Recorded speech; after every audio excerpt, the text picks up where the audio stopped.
Whoa. I count the countdown. I cut off the countdown because me dio una ansiedad. I just couldn't wait. I was like, all right, we'll leave it at 4 and just hit the intro. Sí, muy bien, muy bien. Never lost the touch. It's been a while, everybody. Ha sido un gran break/pausa for all of us. It's good to have everybody back together. So since it's almost like the first time, let's go around and introduce ourselves. We'll start with the person to my right, or my left, your right. It's a flash though. Hola. This Sally. person. Liquid Nebula. Hola, hola. I'm a nerd. Like I love Spider-Man. We'll get there. Don't jump the gun. All right. That's Sully, our local nerd and D&D fanatic. Below me, we have the snobbiest of the snob. Hi. I don't have a webcam currently, pero soy Alejandro. So let's give you some backstory behind that. He's basically telling us he doesn't have a webcam, but her first excuse was, I'm editing, so I don't want to be disrespectful to you guys while I smoke my pipe and not look at you and give you eye contact when you give me your opinion about what we should watching over my opinion about what I consider cinema. And then he was like, oh, my camera died. How convenient. It actually did die, so I'm still trying to fix it. Mind you, que cogió la cámara y la retrayó. Exactly, yeah. He was like, oh, look. Oh, look. Gonna work again. My camera's giving me issues. He threw it halfway across the room. Yep. And then, last but not least, we have our good friend, fellow writer. Well, I'm not a fellow writer, but he is a writer. Fellow geek as well, Derek Deke. How's it been? Sí, desde aquí, desde la mansión. O sea, el strike no me para. Vieron, éxito total. Los haters dirán que es un background, pero no lo es. Estoy aquí comiendo caviar, no sopa de caviar. Pero, yeah, I'm here. No, sopas de bolsita. Tú sabes que allá afuera en Estados Unidos venden algunas sopas Campbell, la que es un pouch, para que te lo llevas al trabajo y las calientes. Eso es lo que tú te estás comiendo. Eso, exacto. So, guys, it's been a long time. What have you guys been up to? All of you, I want to know. Sally, we'll start with you. Too damn long. I've been doing a lot of things. I've been doing graphic design, been streaming a lot, been doing a lot of gaming, finally. A lot of fucking gaming. I know, I saw. I've been watching you. Every once in a while, your blips pop up on my feed. Sí, ahora mismo también estoy editando un par de videos bien tecateados en sentido de que, like, I am doing it by choice. I am doing the least effort on my editing, para después, entonces se lo bien cabrón. Okay. I have a plan, pero todo tiene su propósito. What have you played lately that you're like, oh, holy crap, like it's really good? Tears of the Kingdom, like. Oh, you've been playing Zelda. Yeah, Tears of the Kingdom, de verdad que Chef's Kiss. Mira, antes de que me digan nada, hay 5 contenders para Game of the Year este año. Si hay alguno otro, pues chévere. Pero hasta ahora se van a pelear Spider-Man 2, Diablo 4, Final Fantasy 16, Tears of the Kingdom y Starfield. Hasta ahora, esos 5 se van a pelear para Game of the Year. No questions asked. Nice. Se acabó. Maybe pondrán hasta Street Fighter 6 nada más para compensar, pero no creo. That I was catching the conferences while they were streaming. I think it was like 2 weeks ago. Yeah.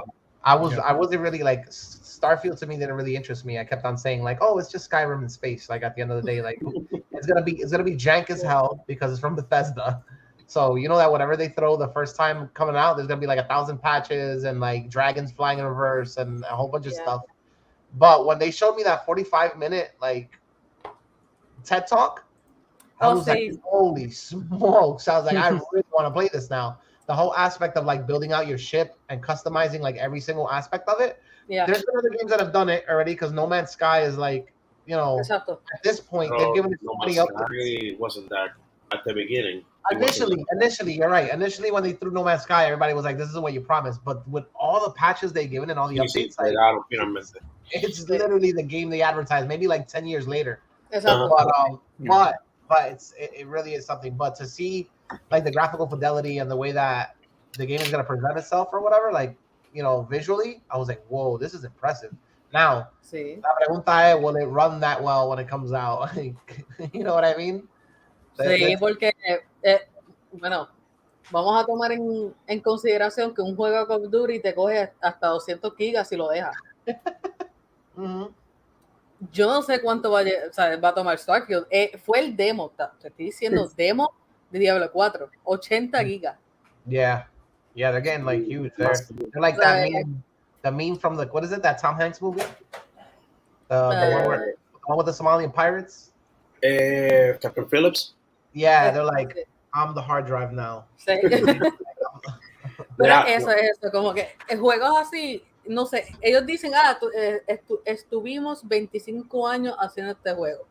Yeah, I don't doubt it. Cabrón, tú lo que estabas haciendo era esperando que get caught up with the technology, igual que James Cameron para Avatar.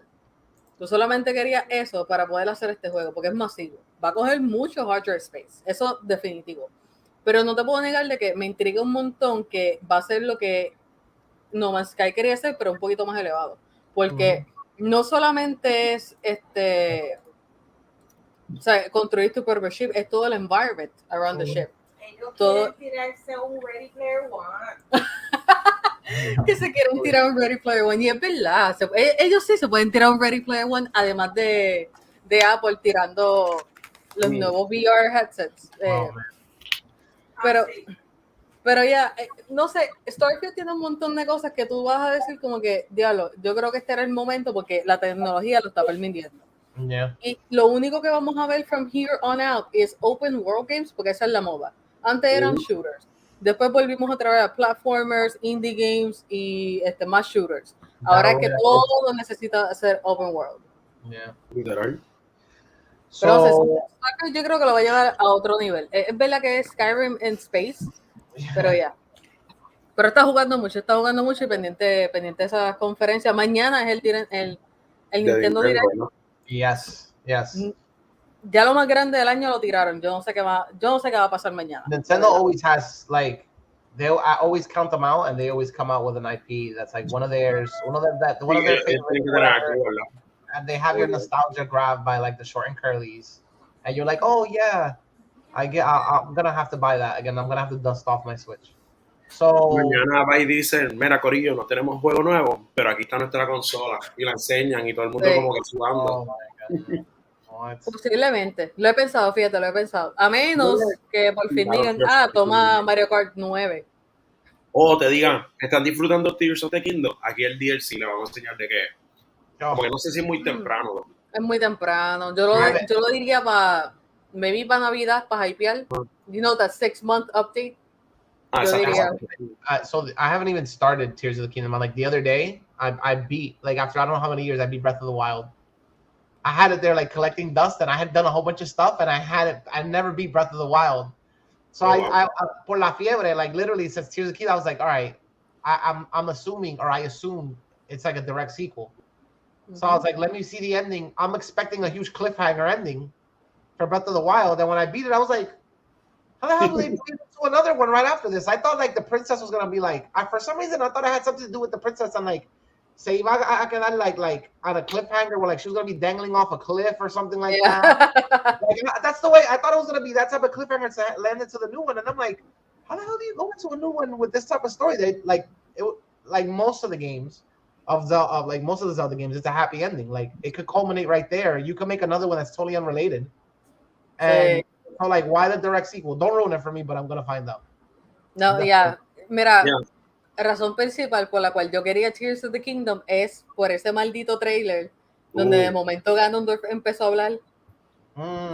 Okay. The goddamn voice actor, fuck yeah. I'm just laughing at like en el trailer, el saxofón ahí con toda esa furia. Yo dije, diablo, este juego va a estar a otro nivel. I just started laughing at like all the creations people were making. Like, there's already been like mechs, penis robots, like there's been 1,001. Somebody made a freaking computer in it. A mí lo que me encanta de ese juego es puedes coger los malditos Koroks literalmente y treparlo en cohete y tirarlos para el carajo. It's so beautiful. It's more rewarding than getting the reward, for real. Es verdad. O sea, tú los completas y te dan mierda. So it's actually como que eufórico mandarlos al espacio. It's beautiful. All right. So Deke, it's been a while. I know one thing you did recently. We'll get into that. I know one thing you did recently or whatever because I was present, so we'll get into that in a little bit. But what have you been doing? Okay. What can you share with us? I know you got your son with you. Pues nada, mira, yo estoy en full apoyo con la huelga de los guionistas. Ahora mismo el trabajo donde yo estoy está completamente paralizado, pues también por eso. Estoy sobreviviendo, estoy pues robbing places, esta es mi casa. Entonces era como que, o sea, I'm robbing this place. Y aproveché y pues estoy grabando mientras. Y nada, he estado tratando de sobrevivir haciendo videos musicales de reggaetón, sadly. Es como que, yeah, this is my lowest. You posted something the other day. I was gonna ask you. I was like, "Are you filming a reggaeton music video?" Like, yeah. I'm in my lowest right now. Estoy filmando reggaeton. Son los que dejan chavo. Esos son los que dejan chavo, literalmente. Dale break. Let me interject really quick. What's it like? Don't mention any names, but what is it like directing or filming a reggaeton video? Be honest. Like, what is it? What when you're on set, what direction are you giving them? Like, you're like more handguns. Point towards the camera. Algo así, pero lo más que a mí, honestamente, mano, yo decía como que contrólate. Era el lenguaje en el set, y no malas palabras, sino como que en vez de hacer un tiro de cámara, era como que quiquea o chutea esto. Y I was so lost con ese lenguaje. Y era horrible porque, mano, era como que tú hacías algo con la cámara o hacías algo con las luces y pensabas que tú eras un wizard o algo. Como que, papi, tú eres el duro. Y tú internamente solamente estoy prendiendo la cámara. Solamente estoy ajustando el opening. Y es fuerte. Y eso mismo que dijiste de el maleanteo. I'm not a little, I just literally went to school for this. Yeah, for real, eso era. Era como que me aprendí todas estas palabras y todos estos tecnicismos para que tú digas completamente palabras al garete y como que, pues mira, tíralo slow-mo, yo sé que tú puedes, tíralo ahí lentito. Y yo como que, ok. Anyway, pero el maleanteo es lo peor. El maleanteo es, mira, pon esta metralleta frente a la cámara y tú de repente haces una pequeña pausa porque tú de repente empiezas a cuestionar, ¿esta pistola es real? O esto es como que ahí empiezas a sudar un poco. Eso es lo único malo de los videos de reggaeton. Como que... Point away from the camera, Deca, please. Ya, como que exacto, yo apuntar un poquito. Exacto, yo vi lo que pasó en Ross, sobre la voy a apuntar para allá. Pero sí, he estado en eso, pero esta semana finalmente me quité el sombrero y ahora estoy full dad mode. Y con esto mismo que dijo Celi de los videojuegos, ayer metí la pata como padre y lo quiero decir en vivo. Y es que desde que mi nene jugara el nuevo Final Fantasy y yo no había chequeado el rating. Y cuando de repente, no, quiero que entiendas, Celi. Yo llegué en el momento que tenía que llegar y fue como con un silencio en el cuarto. Wait, what happened? ¡Cabrón! Este Final Fantasy no es Team. ¿No lo he jugado? No, it's PS5. It's on PS5. I don't have a PS5, so. Oh, fuck. Yeah. Ok, mira, por full disclosure, yo tampoco tengo un PS5. Yo me tumbé de mi hermano. Él me lo trajo. Él me lo trajo por otra cosa. Ya él me lo iba a traer. Sin embargo, no me lo trajo el día que me dijo. Me lo trajo el día después, casualmente el día que salió el demo de Final Fantasy, adivina quién se puso a jugar. Okay. Cabrón, yo juraba que yo iba a jugar como 6 horas del juego con ese cabrón demo, porque they give you like a really nice chunk of the story. Por lo menos el backstory de Clive te lo dan full y es como que, wow, espérate, you can actually relate to this character in certain ways, porque por lo menos yo tengo otra perspectiva también, so I can relate to that character a lot, porque I'm hearing a lot of people say it's very Game of Thrones-y. Like, a lot of people talk around like sí. ¿A ti te parece Game of Thrones o un poquito Attack on Titan? Ninguno de los dos. A mí me parece, ok, en cuestión del scenery, se parece a Game of Thrones, pero vamos a hablar claro, todo lo que se parezca a Game of Thrones es very King Arthur-ish, okay, porque todo es relacionado a lo que es medieval. Todo se va a ver igual, todo se va a parecer y no es que, este es el look de Game of Thrones, no, todo lo que sea medieval se va a ver igual, come on now. Pero esto se ve pues bien King Arthurish, la manera que ellos se hablan, por lo menos en Game of Thrones, ellos querían a sus hijos to some degree.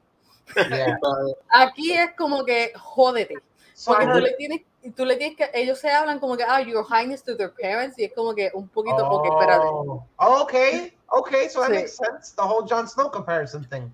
Exacto. So what I heard, what somebody said, I saw Max play it, Maximilian Dude. I saw him play it for like 10 minutes on his stream or whatever. And the moment I started watching it, he was talking about in one of the character bios, they talk about preserving bloodline. So there's already incest. Like they're talking about like this is the first Final Fantasy where they like mention that like these kings and queens like they're ancestral because they have to preserve a bloodline or something like that. And I was like, whoa! I was like, that's a huge jump. That's the first time I think Final Fantasy's ever taken on like that type of topic or whatever. But then he was talking about he had never watched an episode of Game of Thrones, but everybody in the chat was spamming that. I guess the main character Clive, that's the main character. Yeah, Clive. Yeah. Clive, he's looked down upon his family, right? Sí. Like they ostracize him a lot, and they were like, Más bien en la may. Más bien la may. Okay, so is he like a bastard son? No, porque es idéntico al pai. Okay, so like he looks like his father, pero entonces tú ves al hermanito, and you know that el hermanito, he's the chosen one because of the color of the hair. The hair, okay, yeah, because the mom is like a blonde, right? I saw that in the screen. Okay. So then I was leaving or whatever, and like as I was turning off the feed, like a freaking little wolf popped out, and they showed a little. I'm like, a dire what? Like what the heck? Like, are you serious? Like, okay. So it really is like there are elements that like would remind somebody like if they're a fan of Game of Thrones or whatever. The battle system looks sick. I mean, it's real time, so it's like Final Fantasy VII remake, right? Like the battle system, like very. Un poquito así, pero es un poquito más suelto. Es un poquito más suelto. Okay. Imagínate, tú sabes que si tú estás jugando Spider-Man, por lo menos, o sea, tú tienes Play 5 de que, ¿verdad? Yeah. So, no, I've played Spider-Man before.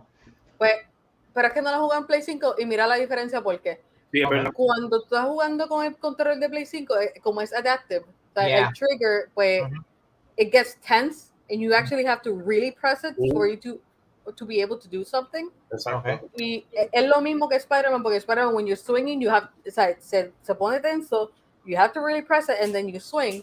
Aquí se pone bien tenso and you really have to press it, and so he's able to open a fucking door.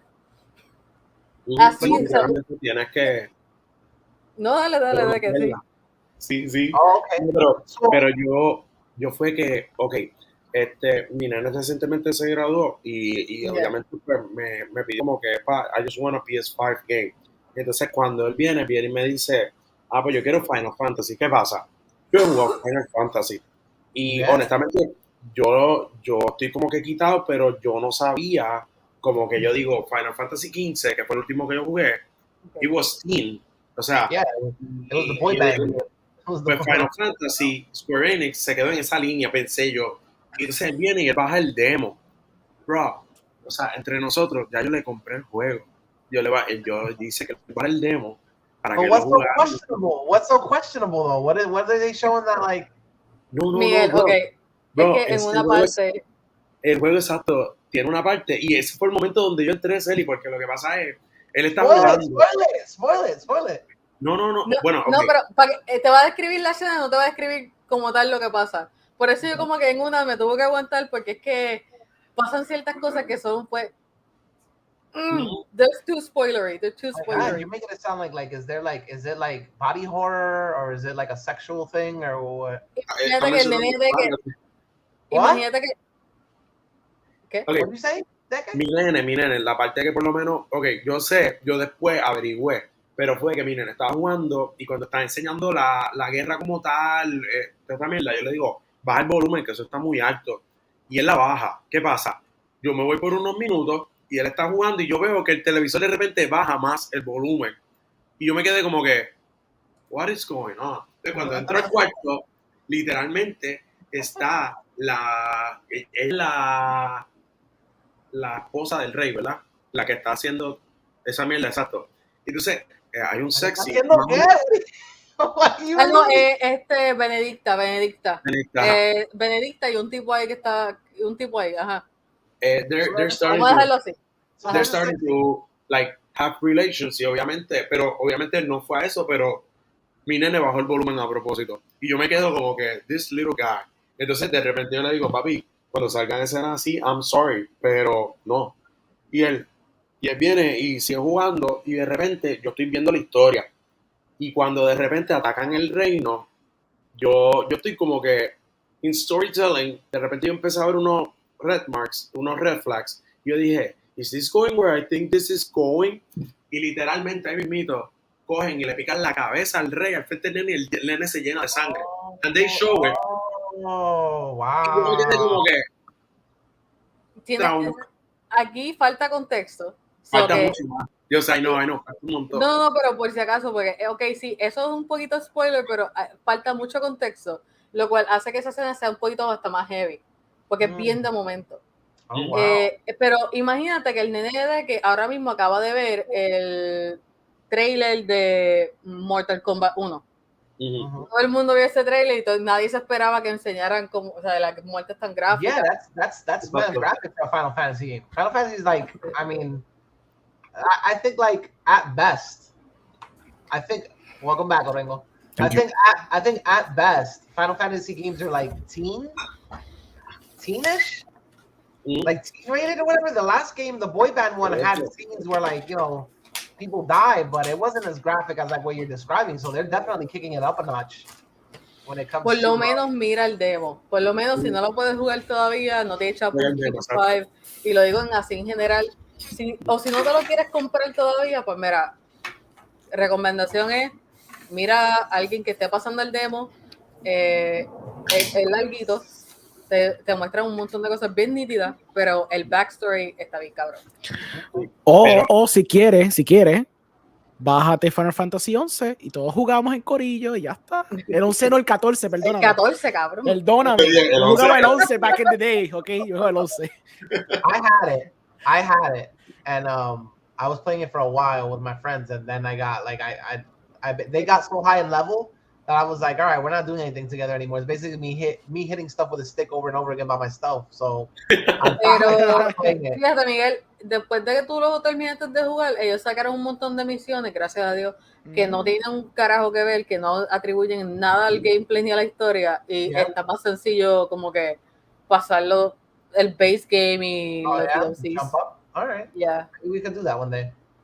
So, Dege, besides Final Fantasy, anything else? Besides exposing your son to like the cruelties of Kingdom and Life. Or whatever. Mano, a lot of movies and series. Estoy metiéndole a Black Mirror. Estoy tratando de acabarla. Nice. ¿Qué más? Y nada. Quick question, because I was at the Airbnb and I started watching it, but I fell asleep on the couch. Are these like, instead of a whole bunch of short episodes, these are like really long episodes? Sí, son largos, como 1 hour. Por lo menos la mayoría de los que he visto son 1 hour. But aren't they usually an hour? Like that's usually. Lo que pasa es que a lo mejor lo que Miguel está diciendo es el formato de no de Black Mirror, sino el de Love, Death and Robots, que es como que te entiendo que te pueda. So I kind of recall like the seasons I saw Black Mirror, like, or maybe that first episode the pacing was slow, but I felt like I fell asleep on the couch. I felt like I fell asleep on the couch. I woke up, I walked to the kitchen, got something to eat, fell asleep on the couch again, and when I woke up, this freaking episode was still playing, bro. I was like, de casualidad el del lechón, el de. No, it's the new season, the first episode, the one with the dark colored person. Okay. It was a female. It starts with a female. Ya sé. I felt like that thing was taking forever. Like, creo que el más cortito es como que 1 hora y 10, pero nunca ha sido como que nunca ha sido como short. Lo que sí puede ser que esté pensando en Love, Death and Robot, que sí eran cortitos. Que ya la misma. Those are shorts. Yeah, those are super short. It's all right. We caught up with Dege Orengo. Yes, sir. It's been a long time since we all been together. So, fill us in. How you been? Activities? I've been good. What you been up to? Okay, activities. I am doing a short. I'm gonna film it in August. Nice. Yeah. So the backstory is que I had written. I pitched an idea to a friend. The friend actually wrote the script, and me here taking all the credit. You know how it is. And then exactly. And then we're trying to find funding, and we saw esta convocatoria called Cortaditos 2023. It's by the Alianza Francesa over in San Juan. And we're like, let's apply because we can just use it as a deadline, get the lookbook out, get the proposal out, do all the documentation, and just be ready for it. We submitted and then we got in. And I didn't expect it because usually what they're looking for is not the type of stuff that I wrote, because mine is not, because usually, for context, it's like a contest where they choose 5 to 6 filmmakers from Puerto Rico, and they give you 2 days worth of film equipment to shoot a short. And my short is not doable in 2 days, so that's why I didn't think they would select it. But I guess it's people like the people who were judging the scripts. I don't think they were basing so much on viability and more like, is it cool? I guess, because again, it's not viable in 2 days. Anyways, I got selected, so yay. I didn't know I was gonna accept it, but then I talked to the potential actors, which I had put on the lookbook but never told them about anything. So it was my first time calling them, and they both wanted to work on it because they read the script and they loved it. So now I'm producing that. I'm gonna eventually do a little Indiegogo. It's gonna come out soon. Nice. And a little share would be appreciated. Okay. Sí, tú envía. I see that you've been whoring yourself out to other podcasts, including your own. Yes, As sir. always. Yes, you sir. kept out doing your own podcasts, and yes, then sir.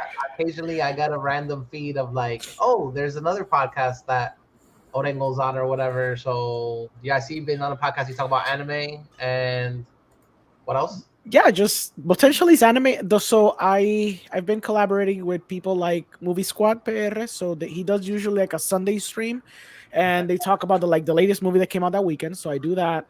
Then I start talking to Casey. So shout outs to Casey. He has a page called Comics, Anime, Film Entertainment. It's Cafe. It's coffee in Spanish, and he usually dabbles in like anything. He does anime, he does games, he does movies, and then I'm like, I like anime a little bit, so I told him like, look, if you want to talk anime, and so every time there's a new episode of like Demon Slayer or My Hero, well, I just go on and talk with him about that. And I was doing for the longest time interviews with directors from Puerto Rico, but that kind of shifted because I was doing written movie reviews, but I wanted to pick up back like the idea of like talking about movies on a podcast.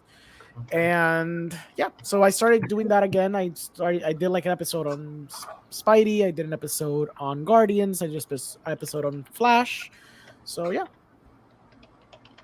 Fucking dope. Well, it's good to have you back with us, so we can talk about movies and other stuff. Yes.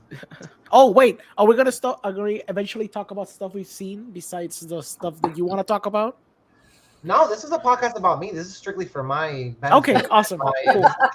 We've changed the name for the after school club to like Miguel's therapy sessions. Well, yeah, it's Geek therapy session. You did it wrong. You're supposed to say Miguel. So yeah, exactly. It's Miguel's therapy session 0.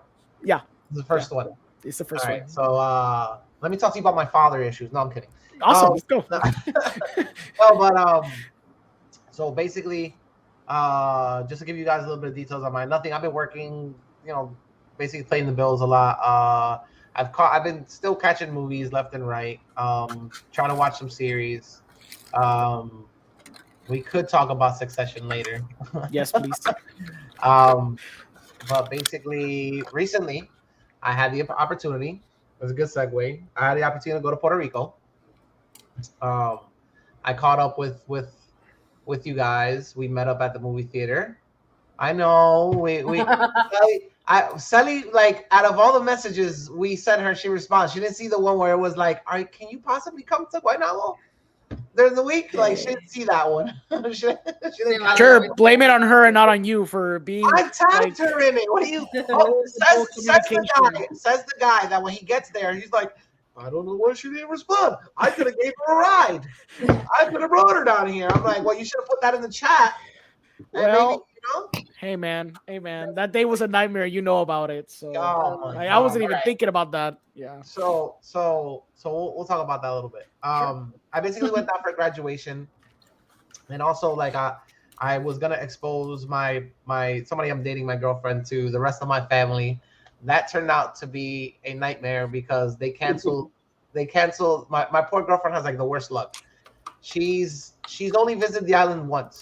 and like we planned this whole trip, and the one thing she said was like, I really want to go see El Morro, please. Like whatever we do, I want to see your family, but like the first day, like please take me to El Morro, whatever. I was like, okay, the touristy thing to do.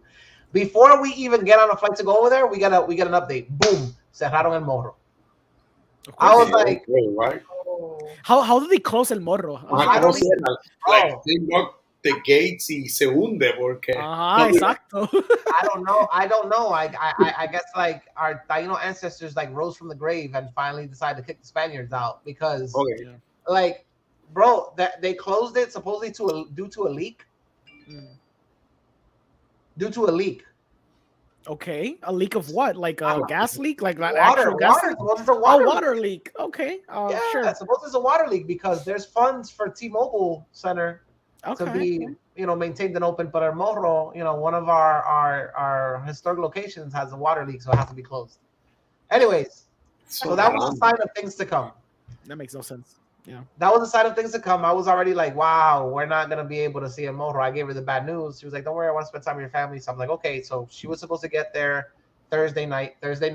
I called the guys up. I was like, let's go do what we do. Let's go to the movie theater. Orengo said yes.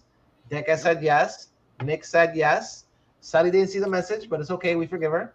So we all get to the movie theater and we decided to see Flash. Yes. Ooh, so we'll talk about Flash in a moment. As I'm watching the movie, it's like I really enjoyed it, which shocked the shit out of me. I wasn't expecting to love it as much as I did. And it's one of the best moments. I'm with my buds. We're having like guy time. We're bouncing off each other left and right. The comedy was flowing. And as I'm watching the movie, I get a message that all the flights going to Puerto Rico through Spirit, because Spirit is the worst airplane like provider ever, are canceled from Thursday all the way till Sunday. Insane. Insanity. Like I was like so pissed off. The high moment went like it nosedived. Like the timeline was broken. Yeah. So I'm literally like watching the movie like with my jaw on the floor, like one of the best like DC movies I've ever seen. And at the same time, like I'm crushed that like the person I love is in it. They're like literally telling them at the airport, yeah, we just canceled the flight like 30 minutes ago. And I'm like trying to get out. I couldn't take it anymore, so I stepped over people. I was like trying to I put my hand on somebody's head sin querer while I was walking off the theater. I stepped on somebody's popcorn. They left on the floor, their bag. Like, yo me llevé 2 o 3 cagadas de madre while I was trying to get out of the theater to like accept the call. But that was like one of the best days and one of the worst days. But the experience of the movie itself, guys, Nick isn't here because reasons, but give us your reactions to the movie. Orengo saw it twice. Yes, I did. Nice. So no esperaba menos. Yep. We'll start with you. What did you think about the movie? You saw it twice too, Decca. You saw it with your son too, right? True. Yeah. That's right. Okay, so let us know. What did you think? Be totally honest. If you're, because with us we were gushing about it when we saw it, but if your opinion dipped a bit the second time you saw it, then be just brutally honest. What did you think? Okay, ¿quién empiezo yo? Yeah. Sí, Okay. voy a esperar a que salga en HBO Max. Okay. Mira, la primera vez que la vi con ustedes la pasé súper brutal y de verdad honestamente me la disfruté mucho. Ya tenía un poquito de contaminación, pues como que informática, que supuestamente te iba a hacer un shit show de CGI y que lo único que funcionaba era la nostalgia en la película. Y honestamente cuando vi la película y como que al principio cuando vi el CGI yo dije, oh, está bien, es este tipo de CGI. Y como que apagué el switch y dije, déjame seguir viéndola, déjame seguir disfrutándomela y olvídate el CGI por el momento.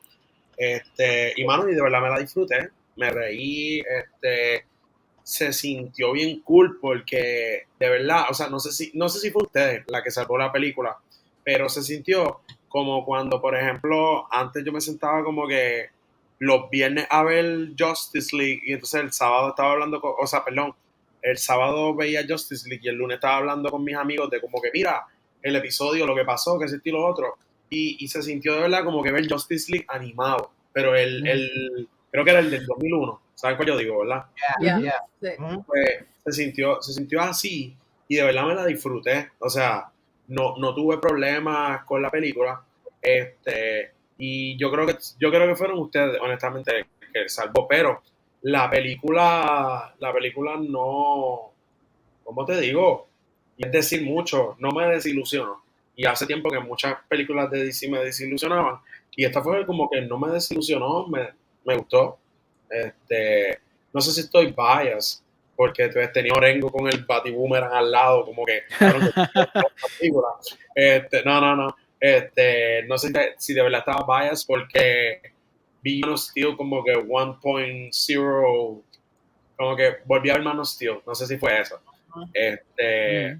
Pero me la disfruté. Eso sí, la segunda vez cuando la vi, obviamente tú sabes que cuando uno ve una película una segunda vez, como que uno puede percatarse de más detalles y puede estar como que atendiendo cosas que no viste la primera vez. Mano, la segunda vez como que me enfocó un poquito más como que story-wise, y story-wise la película estaba súper sólida, o sea, tenía el personaje cumplió su objetivo, o sea, pasan cosas que obviamente por consecuencia del personaje, pero algo que sí noté, mano, es que la gente estaba bien enfocada en los efectos, que a veces disminuían ciertas acciones y ciertas cosas que ocurrían en la película. Yo sé que salió la justificación esta del director que dijo, el CGI es porque Flash siempre está corriendo y así se ven las cosas en velocidad. Y de repente, pues, ya con eso en mente, cuando la veo la segunda vez y veo que Flash está quieto y se mueve, y también veo CGI medio wonky, yo digo, pensando eso, pero whatever. Pero lo que sí fue que mucha gente en el cine, había momentos icónicos o cosas que estaban ocurriendo, que después hablaremos de eso, que honestamente se percataban más del CGI que lo que estaba ocurriendo. So, como que, no sé, mano, a veces yo pienso que deberíamos disfrutar las películas como que apagar, ¿cómo te digo? El suspension of disbelief, prenderlo en las películas y saber que es una película lo que estamos viendo y que no siempre el CGI se va a ver súper cabrón en todas las películas.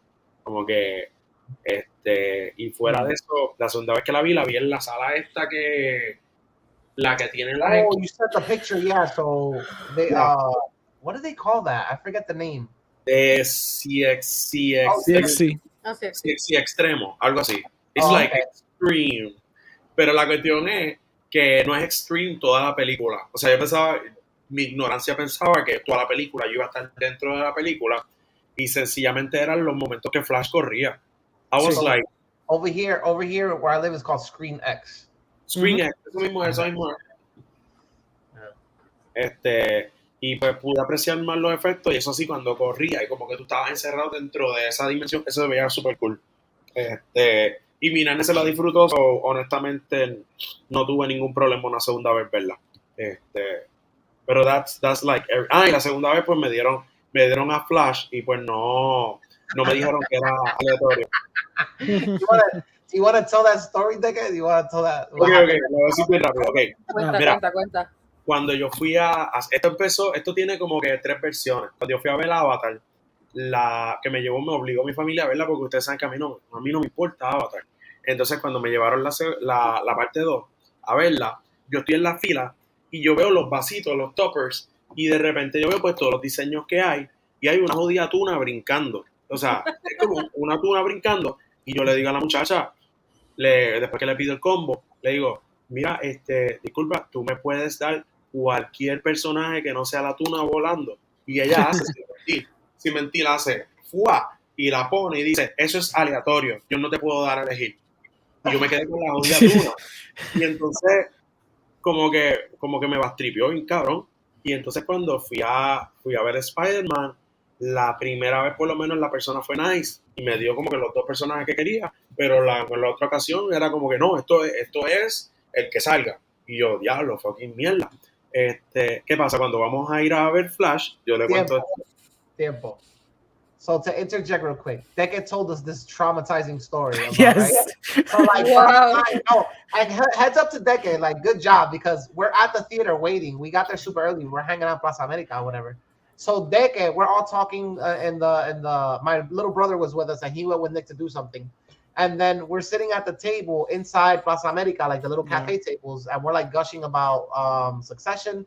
And Deca goes, we should get up and get online for the concession stand because last time I was here, it was 45 freaking minutes just so I could get the cup of the popcorn. So they can tell me that traumatizing story, and I'm over here like this. I'm like, my mobile turned on, right?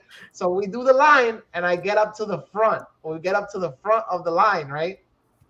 And then go ahead, Dick. Keep on telling this. Well, I ordered my Habían 2 vasos y 2 toppers. ¿Qué pasa? Estaba el vaso negro y el vaso rojo, y entonces el vaso rojo como que me gustaba más porque pues era como que los personajes más derechos.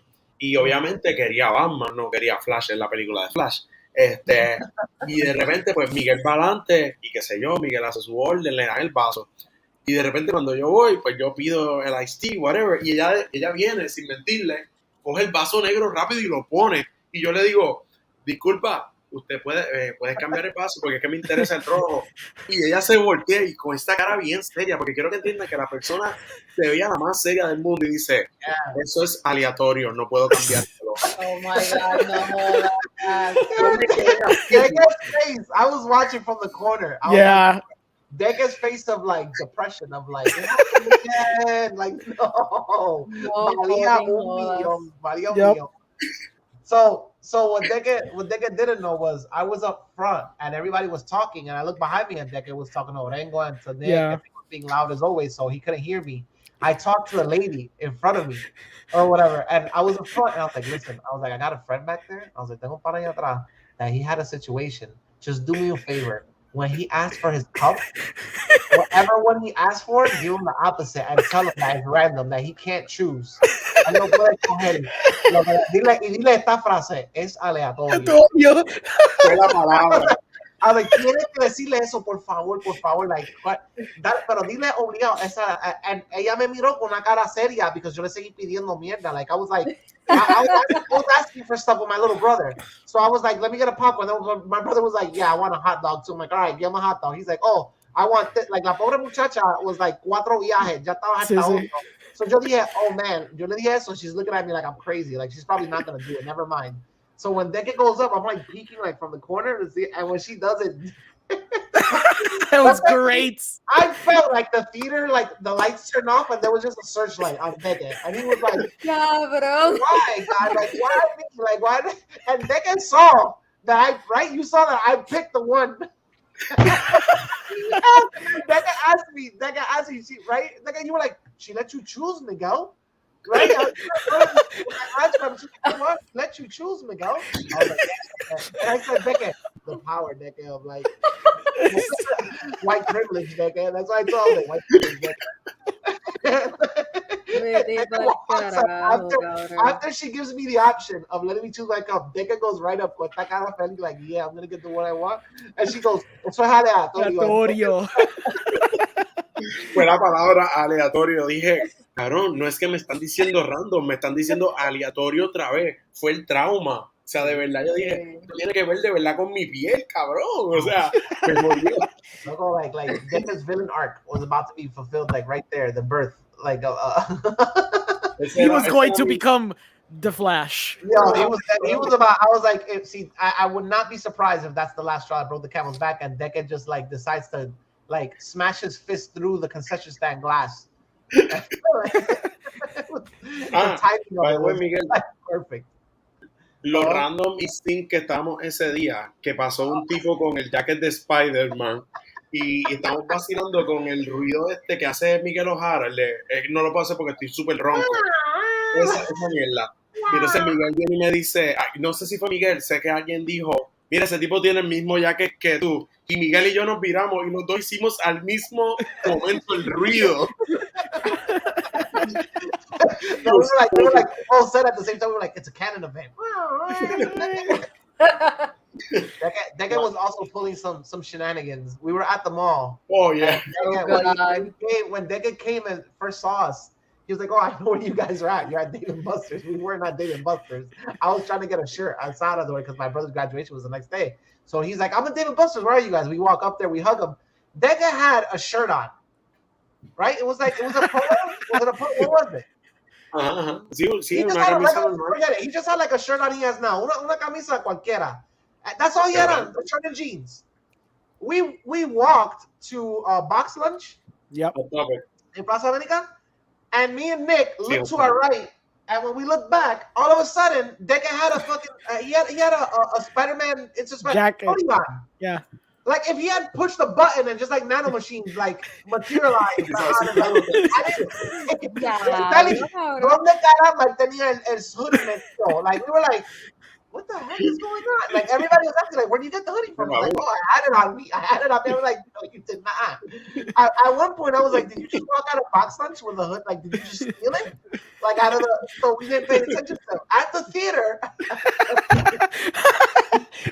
We do the double take again, and Derek has glass. Derek has what is it? Like spectacles, like shades on, like Harry Potter glasses on. Like, we're like de la fucking nada. Yeah. We're like, what the hell? And then we were. I was like, yo, this guy's breaking the timeline. Like, what the hell is going on? And then at another time, we looked at him, and he had a mirroring on, and my brother like had it. He was like, "All right, you're doing it domestic. Like, stop. Like, you didn't have the earring on when we saw you like 5 minutes ago." Every time we looked at Deca, he automatically had a different piece of clothing. We were like, "What the heck is going on?" He was equipping his avatar. Oh my god! Wow, ya veo, sí. It truly felt. The timeline was like shattering. Yeah. Every time you looked at Deca, he looked like an alternate version of himself. It was freaking so funny. Yeah. So Oregano, yes, give us your opinion of the movie. Besides the fact that we know you loved it watching it with us. No. We know that. But what was your opinion? I mean, that was my second time watching it. Not the first. Exactly. It was the best time watching it. The best time watching it. It's okay. A movie experience will never be the same again for you after watching it with us. It was. It was okay. It was okay. All right. So yeah, I watched it twice. I agree on Deca. Like the CGI can be so distracting that it could take you away from the movie.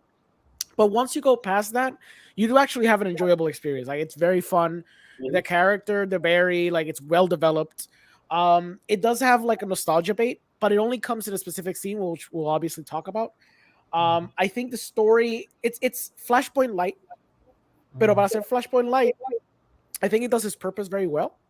I also think it's also trying to be like the Flash movie that we never got, like actual like a Flash origin story, because we get the context of what happened to his mother. We get to experience Flash from his beginnings through the other Barry that we see in the movie. So it's kind of cool to see that you kind of have that and it kind of still works in the story. It doesn't feel like it's 7 things happening at once. Everything takes time to develop properly. The mom character, she did a great job. She's the woman that shows up in Y Tu Mamá También. Great actress. She did a great job. I think she's also in the Laberinto del Fauno, right? También, yes. Oh, yeah. It's her? Yeah, no, she's great. She's so good. Oh, yes. Amazing. Yeah, she's super good. The CGI, yes, it's bad, but I do like when they do the chrome dome, I think it's called, or the chrono dome. Chrono dome, thank you. The chrono dome, when he's experiencing basically his past events. The way it's designed is very fascinating. I think it's very good, and I don't think I've ever seen it in a Flash. Exactly, it's divided like in chapters, and I thought it was a very fascinating way to show you the traversing of time in a way that I've never seen, not even in comic books. It's not like the usual portal opens, you see something, although they kind of almost do that in the movie, but that comes later. The opening sequence was very fun, very engaging. It's bonkers, and it kind of sets the tone for the movie. So it does a very good job for you to be like, what the hell is going on? I love watching all of you because I knew what was going to happen at the beginning, and when all you guys were like, what the hell is going on here? It's like, yes, exactly. Like that's the tone you're supposed to set for this movie, and I think it helps a lot because then you'll understand going forward that the movie's going to have like its dramatic moments, but it's going to be like this type of humor and this type of almost absurdist like comedy and action sequences. The suit is cool. Michael Keaton was awesome to see. His lines, his nostalgic lines were ridiculous. They make sense even in the movie. The third act was thematically good. Like the resolution made sense and the conflict made sense for the story they're trying to tell you. Is it a little lackluster in terms of action? It could be, but I think you get a lot of it in terms of the character arc they have with Barry. But really? Yeah, you think the third act is lackluster in terms of action? I think that's where the strongest action is in the movie, right? When you compare it to like other movies, even within the same DCU, I think the action isn't as great as other movies. That's what I'm trying to say. It's good action, but you're not getting something like they could have played even more with Flash, and they played up to a certain degree. When the fight came in, they did like a little tornado, and that was the extent of like utilizing the Flash's powers. I'm like, damn, they could have done way more. You mean you weren't impressed? You weren't impressed by this? the TN move. I was like, I'll be honest with you. Like, I'm not. I know the basics about Flash. I know like the whole thing where he can vibrate his molecules and he can transfer. I've seen that before. They've done it in like series before. I've seen it in comics. I know he runs really fast. I know he can do the time travel thing. I had never seen the whole. I've never in my life have heard about that. Like, charging up and then using the light. Yeah, he's like, you have to cross your head. Like, no hace el tri-beam. Eso fue completamente nuevo, pero el tiratrueno. I didn't know that. I did not know that. I didn't know that. And I know that like at the rate he's running, he can like basically it's like hitting. If you get hit by him, it's like getting hit by like a full speed. Like his mass increases or whatever. The faster he goes, I know that. Mm-hmm. But when they explain that, and like he just literally like tells them. Like that was one of those moments where like, oh, this is what it feels to be a fucking newbie of a character because the way he explained it was like, duh, you just have to cross your hands, like you stupid idiot, stupid 18-year-old. Tú descarga así. Yeah, duh. I was watching, I was like, I feel like such an idiot right now. I never heard about that ever, like in the Flash. Miguel, to be fair, I felt a little idiot, pero yo sabía que podía tirar trueno. It's just the way. Era como que, papi, si tú no lo haces así, no puedes disparar. Y el otro como que confundido, como que, ¿así? Yeah. By the way, no, don't shy away con lo que pasa con Michael Keaton, lo pueden decir. I already know. Do you want full spoilers, though? Because we could totally talk about that opening. Go ahead. Do you want? Espera. Quiero decir algo bien random. La mejor línea es, no le podemos hacer nada a los Kryptonians, immediately rips his heart out. Es como que... Yeah, es verdad. En la lógica de la película yo me quedé, wow. So Sally just said we could talk about spoilers, all right? Lo que pasa es que la gente quiere hypear esta película tanto que they're willing to risk people like getting mad at them por decir spoilers 3 días después. O sea, es como que ellos quieren que la película haga chavo, pero como la película no está haciendo chavo, están diciendo spoilers para que la gente vaya al cine, pero entonces están diciendo spoilers o la gente no va a ir al cine a verla. So I don't understand what's going on with people in social media tirando spoilers de Flash, en verdad. Por eso es que yo me enteré de ciertas cosas y es como que this movie a nosotros nos dieron spoiler la tipa que corta el ticket. Quiero bro, we have to talk about that. We're getting a ticket, right? I feel like there's no coincidence that she did that. There is no coincidence that she did that. Keep this in reference in mind as we talk about the ending of the movie. When we're getting our ticket, what we basically Orengo purchased the tickets and then we gave him the money for it or whatever, right? Mm-hmm. So Orengo sent me to print the tickets. He's like, go over the print. So we're at the machine and we're printing the tickets. So did I give them to you, Orengo, or did I have them? We all share them basically. I think so basically we're all coming in at the same time. We're funneling in, and I don't know who struck up the conversation. who struck up the conversation with like, oh, my favorite Superman is Christopher Reeves, and she goes, well, my favorite. Ella vio mi vaso. Yo le doy el ticket. Mi vaso. Y él dice, el mío es Superman. Y yo como que, pero ese no es Superman. Y ella dice, no, mi favorito es. Y dice cuál es su Superman favorito, bien random. Pero somebody said Christopher Reeves. I can deal como que, oh, Christopher Reeves. I think it was Orengo. And she was like, no, mi Superman favorito no es Christopher Reeves. Es el primero, el de los 70. And we're like, oh, how nice. And then Orengo tried to hit her up with like some like the name of the guy. And it was like, oh yes, I have. The lady was like, sigo por abajo, no estoy hablando.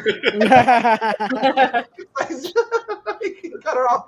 And we're walking into the theater, right? And we're like, oh, what a nice little conversation. Keep that in the back of your mind when we get to the ending of this movie. So the opening, Orengo. Speak about the opening. So, so the opening, I guess, is your typical opening set piece to kind of like get you pumped for the movie. So it's basically, Flash just going about his day. He needs to get his food, and then Alfred calls him. He's like, "Hey, some shit's going down in Gotham City." And he's like, "Dude, I need my food. I'm like out of nourishment." He has like a little clock, like a little like a They establish the fact that his metabolism is so fast that he needs to constantly be eating, or else he gets really weak. Exacto. No es hipoglicémico. So exacto. Yeah. So his little thing is saying like low energy, whatever. He doesn't have a lot of like carbs on him. So he talks to the guy at the counter. He wants a stupid sandwich, and the guy is like preparing the slowest sandwich in the universe. And then Alfred's like, I need you to get the best sandwich in the universe. True, the best one. He tells him, you need to get to Gotham right now. And he's like, okay, fine, I'll go. Then he dresses up, he goes outside, and you see in the trailer, that's when he kind of like does a pose to kind of like get ready to run. And it's funny because they did like a little meta joke where the title actually starts showing up under his eyes as he's about to run, and then the logo stops because someone screams off screen saying, "Oh my God, it's the Flash!" And then he's like, he kind of gets scared. He's like, "Well, what the hell?" And she's like, "Oh my God, I love you." It's like a bunch of fans of the Flash, and he's like, "Okay, I love you too. Please stop screaming at me." And he looks at one of them. They have like a chocolate bar.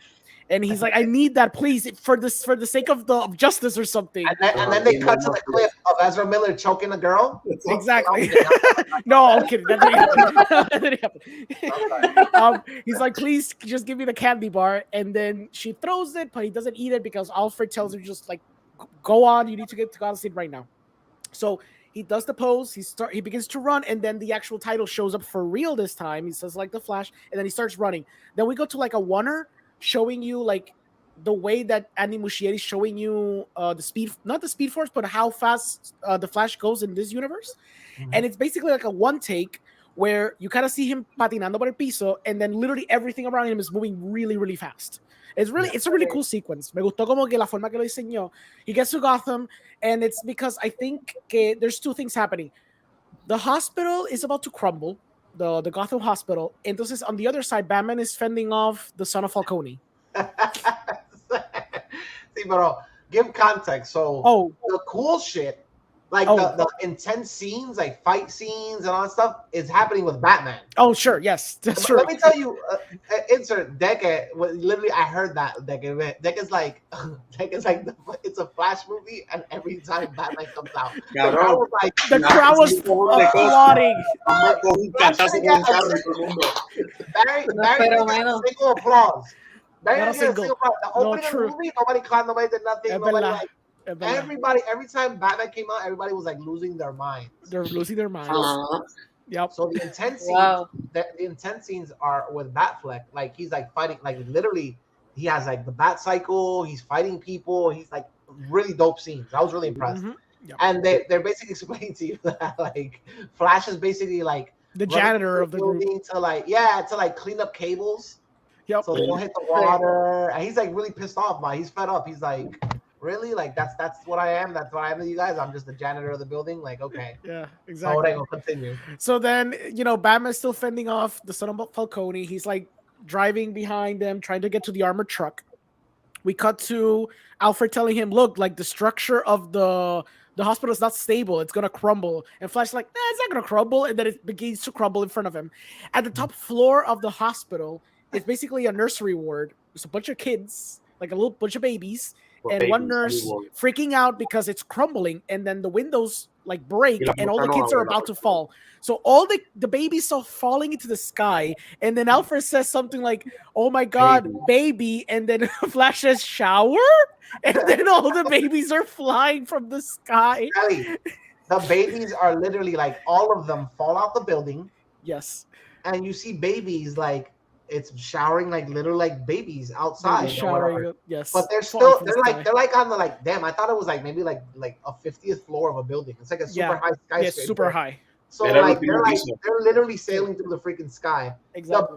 Every single baby at one point is really bad CGI though. Oh yeah, they all look horrid. They all look so bad. Era tirar bebé y que Ezra los cogiera de verdad. Exacto. Exacto, like. Antecedentes, por favor, antecedentes. Exacto.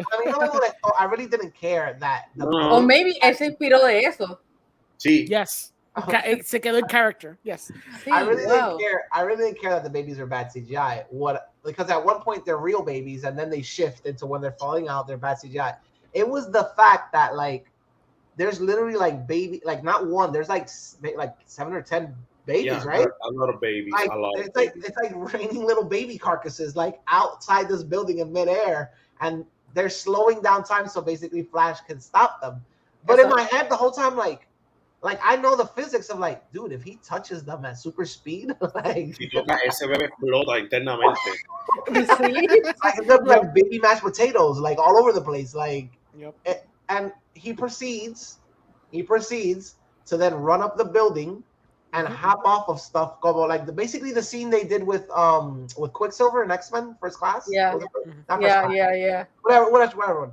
But it's done with like, you know, really bad CGI. But the way at one point at every Deca and me at the same time, we said he grabs. Oh, there's also a dog falling. Oh yeah, there's a dog falling too, like a therapy dog. Yeah, a dog as well. Stuff is falling out, and he's basically putting the babies in a way so that he could push them and save them. One of the babies, though. No way, you gotta give context.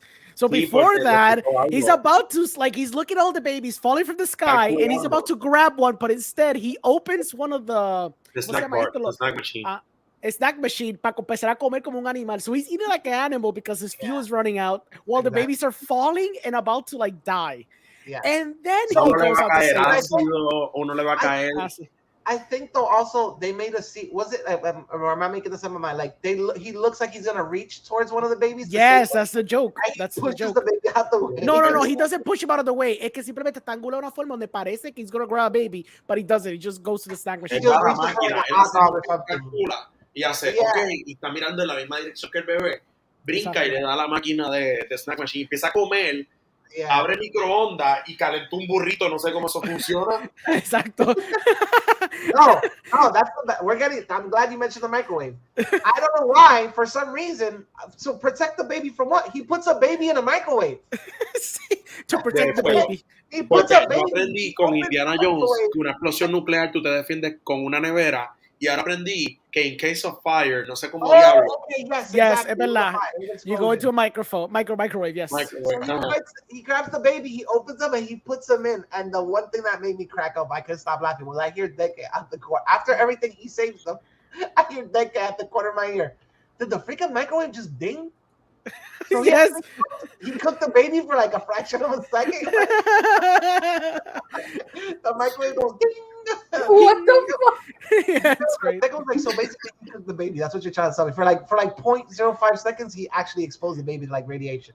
Yeah. Like, y ese nene es el otro cyborg. Ya que WWE no lo puede usar, pues es nuevo. So it's a funny, like, I was watching and I was like, I can't believe I'm watching. Like, if this sets the tone of this movie, then this is gonna be like, it's cool. It's Crazyville. Like, it's fun. Like, it's so outlandish, but it's funny. Like, within the context of the movie, you're like, okay, this movie isn't gonna be like The Dark Knight. You know what I mean? It's gonna be like it's gonna be a funny, like, out there movie or whatever. So I didn't have a problem with the CGI. I was just like, okay, the CGI is bad, but within the context of the scene, like, dude, forget about the CGI. There's literally like 15 babies falling out of the sky at the same time. Like, ese microondas, yo dije, yo sé qué película yo voy a ver aquí, so yo no voy a juzgar más nada de este punto en adelante.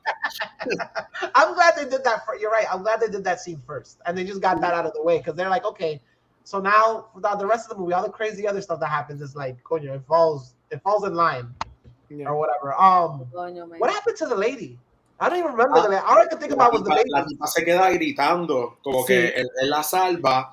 Él la coge, que se supone que le rompa las costillas cuando la cogió. Porque, o sea, la cogió en Speed Force y la llevó hasta allí. Y después le dice como que, en verdad, what you just witnessed is like, could be like a scarring mental event or whatever. You should seek medical, like mental health assistance. Para eso, dijo. Exacto, pero el Justice no sirve para eso, exacto. Yeah. Which is funny because apparently, yo no me enteré de esto hasta mucho después que vimos la película, but on Twitter, claro, se ha difuminado casi la película entera, but they actually showed that scene and they reversed it. So what you see instead is Barry poniendo el bebé into the microwave as the woman is screaming. Y la gente lo vendió como que eso pasaba en la película de verdad. Y entonces a lot of Sí, people were like, oh my todo God, el this mundo actually happens in the pensaba movie. que esa era la escena. Sí, mano. Yeah. Wait, what? Say that again? Literalmente, ellos hicieron reverse y la Yes. escena que él lo saca del microondas, él lo pone en el Él microondas. parece que lo está poniendo en el microondas y la señora está gritando. And then he looks like a manic person, like laughing as he puts the baby into the microwave. Y entonces después todo el mundo parece decir, oh my God, this happens in the Flash. That's why we can't see it. Como que no la vamos a ver, como que qué diablo, porque le están dando la oportunidad de poner un bebé a este asesino en el microondas. Exacto. Oh man, it was that scene. Like, I couldn't stop laughing. I was like, I can't believe what I glanced over at Nick, and Nick's mouth was like wide open. He was like, "There's babies in a microwave in this movie. Like, are you serious?" No, pero fue el ding, porque los microondas no hacen ding, son las tostadoras que hacen ding, como los hornos. It was like breaking, como que, did it just ding? That set the tone for the rest of the movie. Wow, entiendo. So as the movie goes on, te perdiste la segunda vez que la gente aplaude. O sea, Flash salvó un montón de bebés. Nadie aplaudió. Nobody applauded. Yes. Laughing. Después pasa lo que pasa en el puente. So, seguimos con la línea, seguimos con el evento canónico que en este podcast siempre vamos a hablar de bebés. Yes, children. El- Apparently, el- that's a running Children, gag. yeah. That's a running gag on this podcast. Children, Yes, it is. children, and the possibility of getting hurt. Like that's our MO apparently. Wow. Wow. So then that's right. They can mention Batman saves the day or whatever, or he attempts to save the day, and then they get to a scene where Wonder Woman comes out. Yep, and she Wonder saves Woman actually Batman. makes the appearance. She saves Batman. Espérate. Sí. That's why they can Like say those it's like an episode. Yeah, Gal Gadot sale. Gal Gadot sale, and she looks like thicker to me than she normally Y le looks. cortaron la falda como que bien exagerada. Como que la segunda vez que la vi, como que me di cuenta que cortaron la falda bien exagerada. Yeah. Oh. So she looks like she does. I mean, I'm not fat shaming her, but she looks like she doesn't look like she does in the other movies. Se ve más llenita. Okay. La cara se ve un poquito más llenita. Okay. She saves the day, and then she gives the whole. They do the whole lasso of truth gag again. And Barry basically says a statement of like, "I know what sex is, but I've never had it." I know what sex is. He says that. It was really funny, and then Batman. They did the lasso of truth gag again or whatever. Okay. As the movie progresses, the comedy actually works. Like the comedy in that movie is like spot on. Sí. I enjoyed it thoroughly. Like I was laughing my ass off in that movie. Truly, I thought like I was going in and Era comedia sencilla que funcionaba. ¿Cómo es? Que era comedia sencilla que funciona. O sea, comedia inteligente que funcionaba porque no era como que un gag de como que, ríete por esto. Es como que, this actually makes sense. Yeah, it's a setup and a payoff. Excepto por uno, but we can talk about that one later. But yeah, generally there's a good setup and a good payoff to the jokes. So they basically established the whole crux of the movie is that Barry finds out or he visits his old childhood home, right? And he has the flashback of because he's talking with his dad because it's the day before the trial of the death of his mother. So it's the day before the trial of the death of his mother. His dad is getting accused, so they're gonna put him in court. And supposedly there's new evidence that's been brought up. Yes. So they have a screen recording of him at a convenience store. And the video supposedly was really bad, but Bruce Wayne Tech has been able to restore the video. Basically, Bruce Wayne took the footage that they have and he's been able to restore it. They put his dad at the moment of the crime where his mom was supposedly dies. It should exonerate his dad because his dad is at the supermarket. So the footage is supposed to show that at the time of her death, he wasn't in the house. ¿Qué pasa? The video shows after they cleaned it, which is funny because if Bruce Wayne, now that I think about it, if Bruce Wayne saw that it wasn't going to help, why would he still give him the freaking footage? Well, just to have it, I guess. Yeah. But it shows the footage of his dad, pero hay una lata tapándole la cara, so you can't really tell. It doesn't. No, él no mira no es que las latas estén tapando, es que él no mira sencillamente. Porque tiene una gorra encima. Tiene una gorra, whatever, and basically he looks like this. And you can't see him, so there's no way to make sure it's him.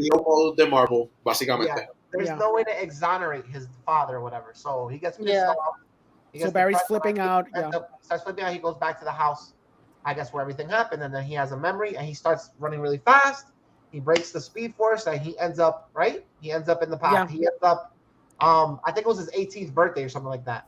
No. He goes first and he realizes like he can go back in time, and then he actually tells Bruce like, "Hey, que esa escena está cabrona."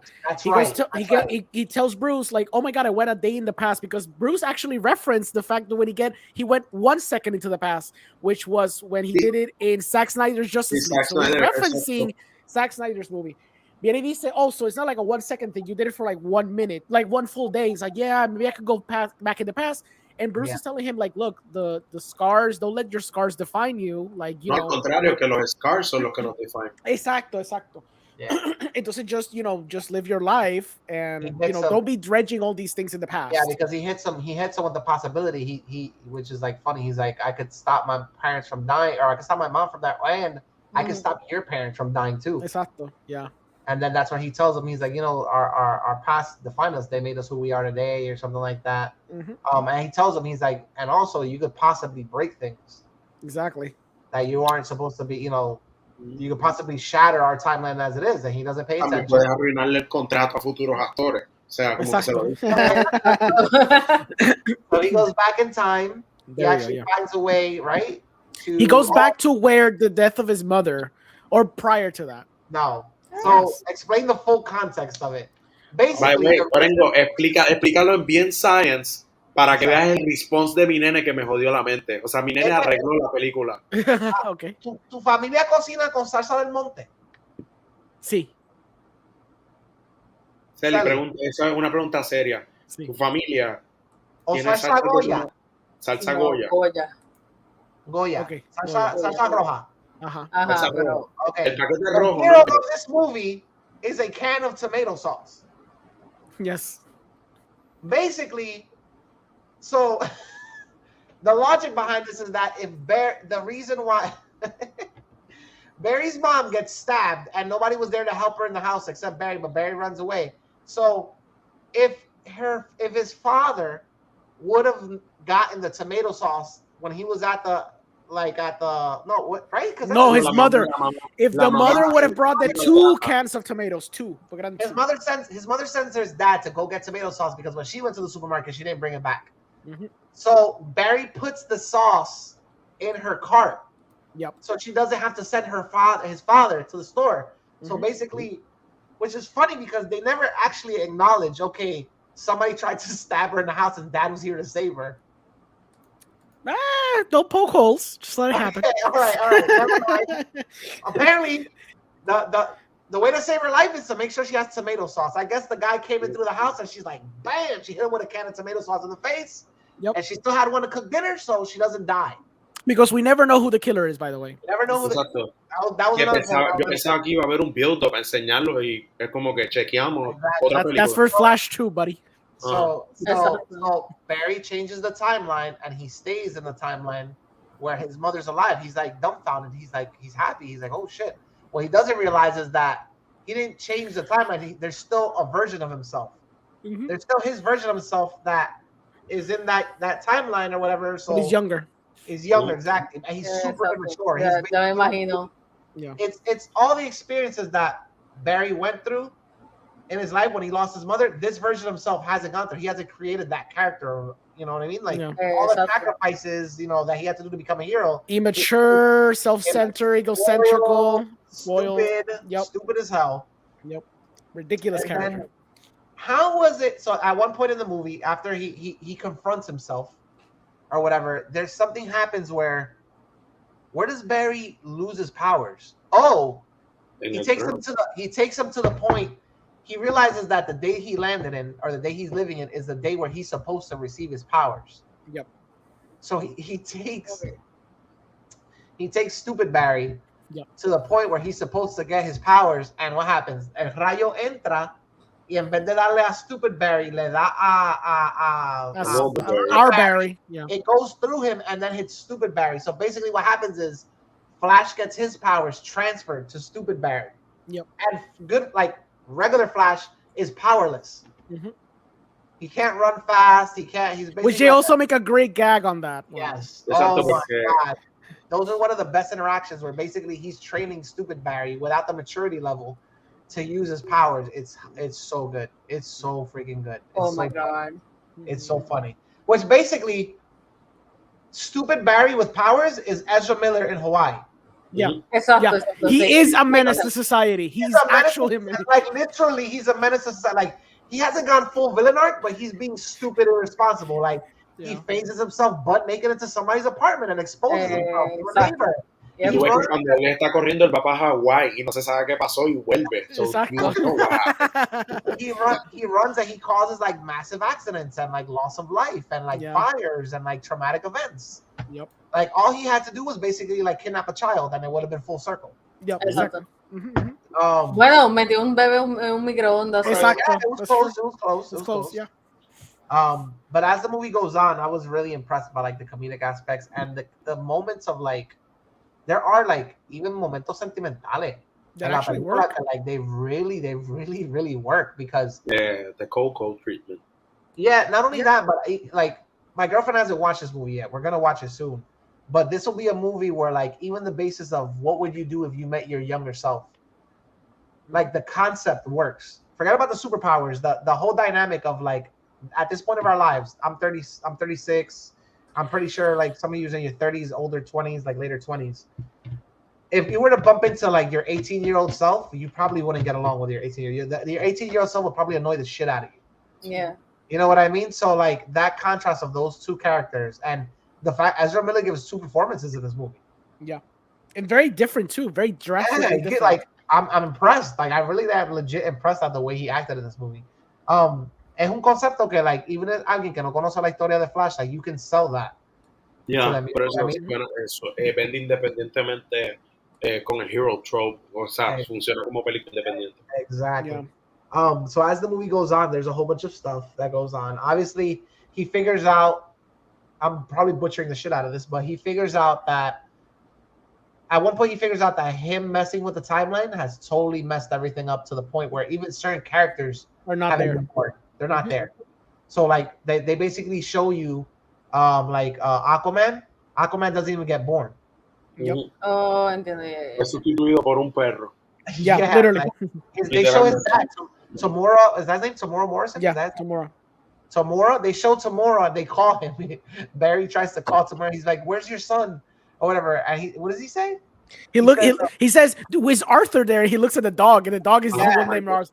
He's like, "Is your wife an Atlantean princess or something? Atlantean queen?" And he looks at the wife is like some southern hick, like some big fat southern hick or whatever. And he's like, yeah, she's an Atlantean queen. And then he's like, "How about your son Arthur?" And then they show the dog, and the dog is named Arthur. Yeah. Oh my God.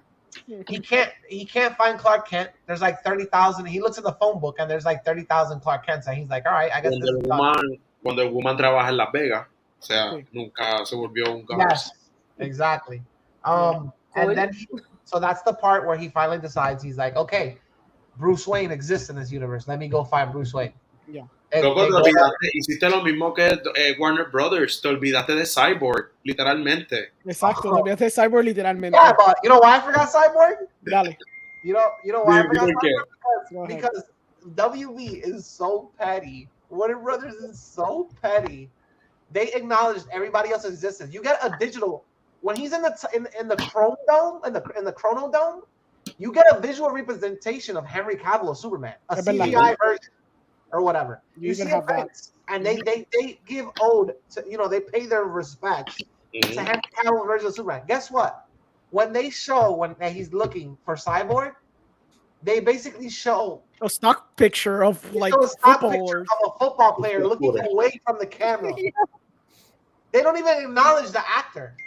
They don't acknowledge the actor's like physical presence. This is like, oh yeah, that's him, generic black person looking away from the camera. Yeah, that's it. That's totally him. WB literally was like, I don't want you to acknowledge that act after everything he said about us. I don't even want you to show a picture of his face. Put in a stand-in, a generic stock photo, and just Photoshop his name on the jersey or whatever, and that'll be our acknowledgement. Era el número, no tenía ni nombre. Está brutal. It was. I was like, whoa, WB is just petty. Wow. So that's why I didn't remember that part. So basically, he finds his way to Bruce Wayne in the manor or whatever, and then we get the whole member berries. It's Michael Keaton's version. He puts a beating on both of them. Well, he puts a beating on one of them, the powerless one, which is the good Barry or whatever. Yeah. And then the other guy's like learning, like, oh, I can move super fast. He can't touch me.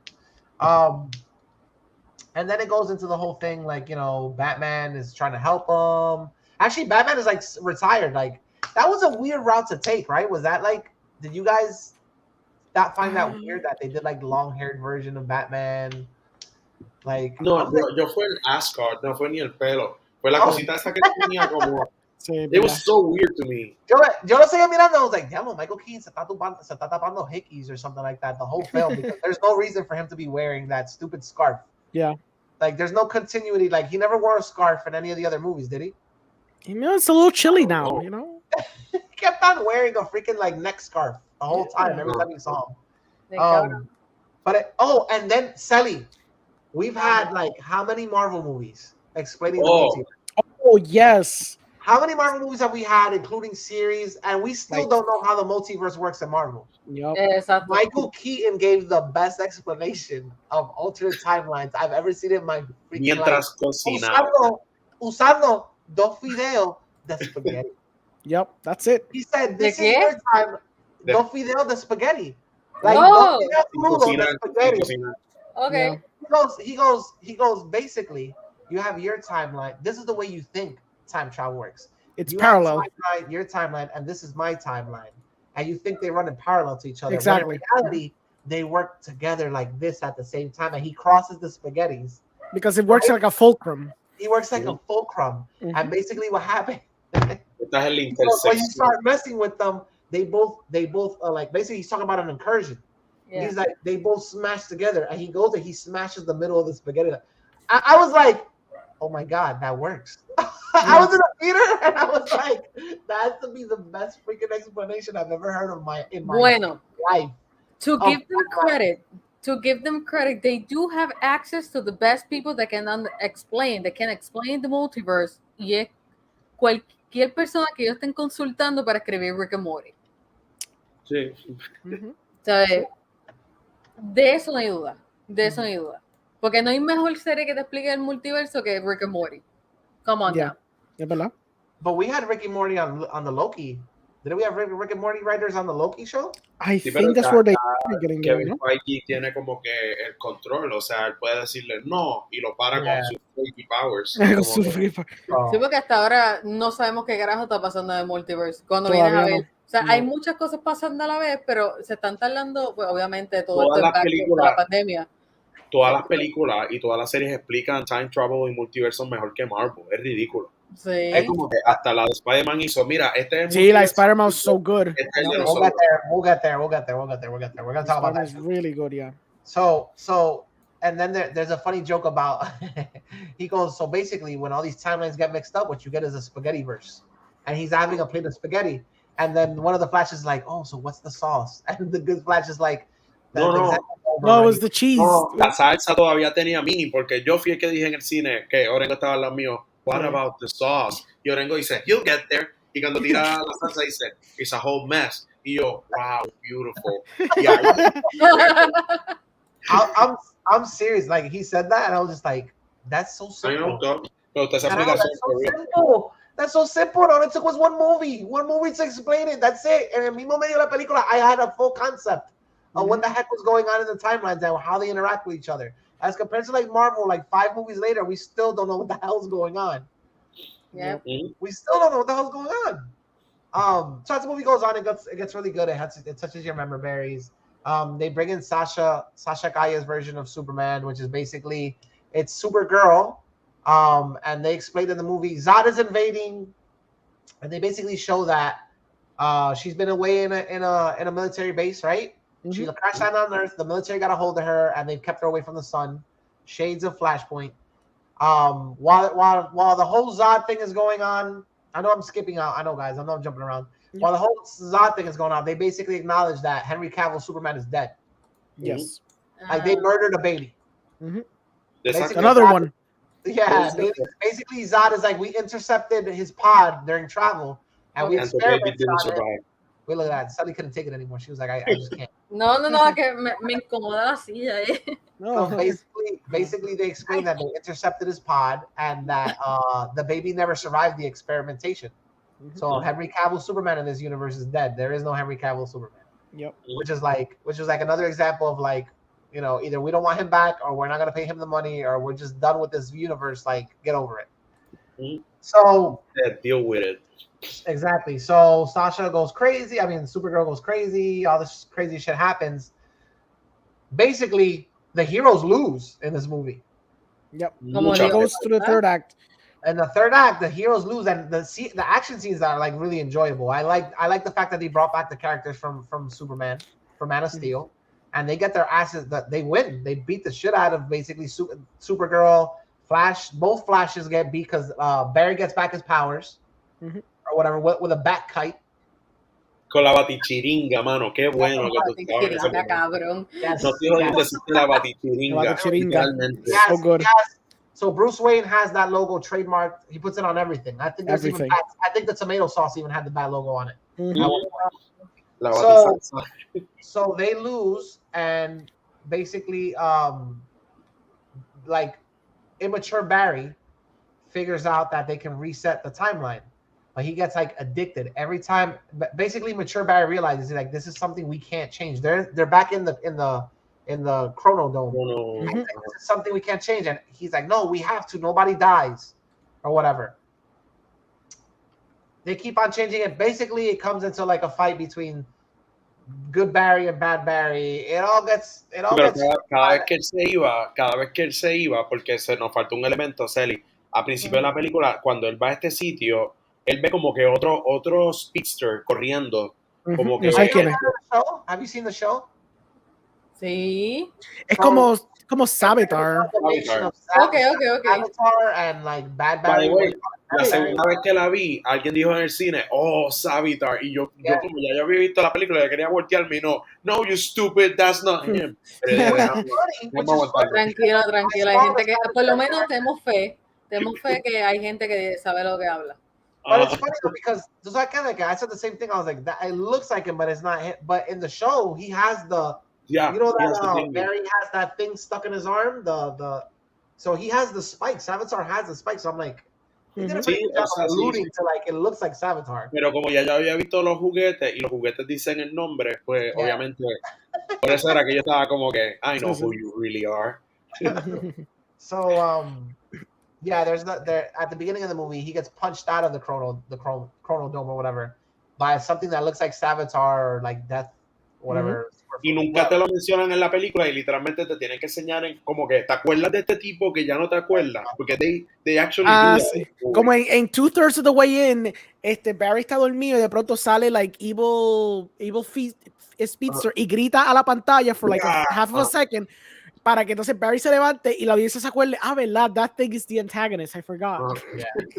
So he's trying to fix it and he's slowly turning into that crazy version of like. Porque cada vez que iba al pasado le caía como un sharp o algo. O sea, algo le pasaba. Shrapnel of Kryptonian technology en su cuerpo. So era un Doomsday 2.0. Exacto. So, but as they're doing this, right? As they're doing this, they're ripping holes in other timelines. Yes. So you start seeing what other universes are affected. This was the part of the movie where I was like, holy shit. Ahí fue el único momento donde yo aplaudí. No, yo estaba, I was like, dos cosas. I was like, wow. I was like a little kid. I was like, wow, you did this? Like, it's such a like homenaje, everything that DC's like history has been. Yeah. So they start showing you universes where they rip the holes in their timeline and they show you Christopher Reeve. No, first they show you like black and white Superman. Let's go back in time. Imagínate como si fueran film reels, básicamente en los universos. Para que tengan el contexto visual de cómo se veía el universo.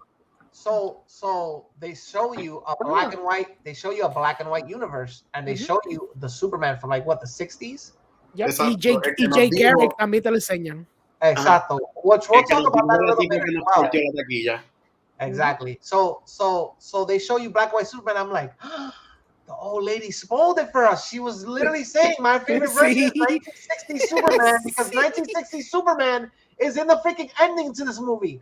I was like, yo, you dirty, dirty old lady. Like, how dare you, bro? Ahora tú me estás diciendo que that was an old lady. Did she really do it like a propósito? No, I don't think she was old enough to see the 1960s version. Por eso. So she definitely saw the movie. It was like my Man. version is like the old version. Ha ha ha ha ha ha. They have no idea. Like she threw a smoke bomb, and when we look back, she wasn't there anymore. But anyway, Yep. so, She would have worked there. Era un canon event. Espérate, estoy entrando a Twitter para buscar spoilers de Flash. Ya que me están diciendo eso, lo quiero buscar. no, it gets better. It gets better. Escucha, es que queremos ver tu reacción con uno. So they show 1960 Superman, and basically his world is getting like messed up, and they show a version of Jay Garrick, which is like, you know, Flash with like the little pointy, the metal hat and the little sweatshirt, and he's running really fast. He's running on the time treadmill, by the way. Yep. He's running on the speed treadmill. Then they show you another world, and it's Christopher Reeve Superman. Yep.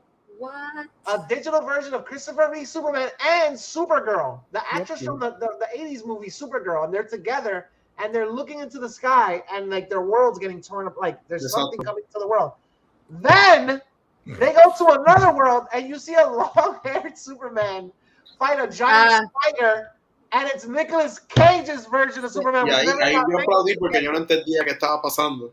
esa yo la sabía. Eso también de Nicolas Cage se lo sabía. Being a Kevin Smith fan, and knowing that he wrote that script and watching the documentary, The Death of Superman Lives, I was like, it's so good. I was in the chair and I was like, what? Oh my God, it's canon. It's canon, a part of the, oh my God, it's canon. The story's canon. I was like, I can't believe it. I was dumbfounded. I was like, all right, this is officially what they said, like the greatest superhero movie ever. And then they did that. And then, was that the last one? They also showed Adam West por ahí. And they showed Adam West Batman. Like you catch it, you blink and you miss it. And they probably are other stuff, pero eso probablemente cuando salga like the actual VOD ahí puede ver lo otro. But those are the big ones. Quitaron el Joker de Adam West, el pingüino de Adam West. There was like había un cuarto, pero ahora no recuerdo quién era la otra persona. It was very Crisis on Infinite Earths type stuff. Like it was amazing.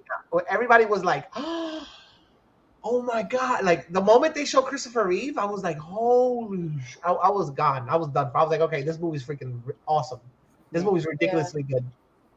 So basically everything gets solved. I mean, they find that one of the Barrys sacrifices himself. And he cancels Nega Barry out or whatever. It never happened. So then he goes back in time again and he undoes what he did. Yes. Sort of. He undoes what he did. And it was one of the most emotional movies I think I've seen. One of the emotional scenes I've seen in like a superhero movie in a long time.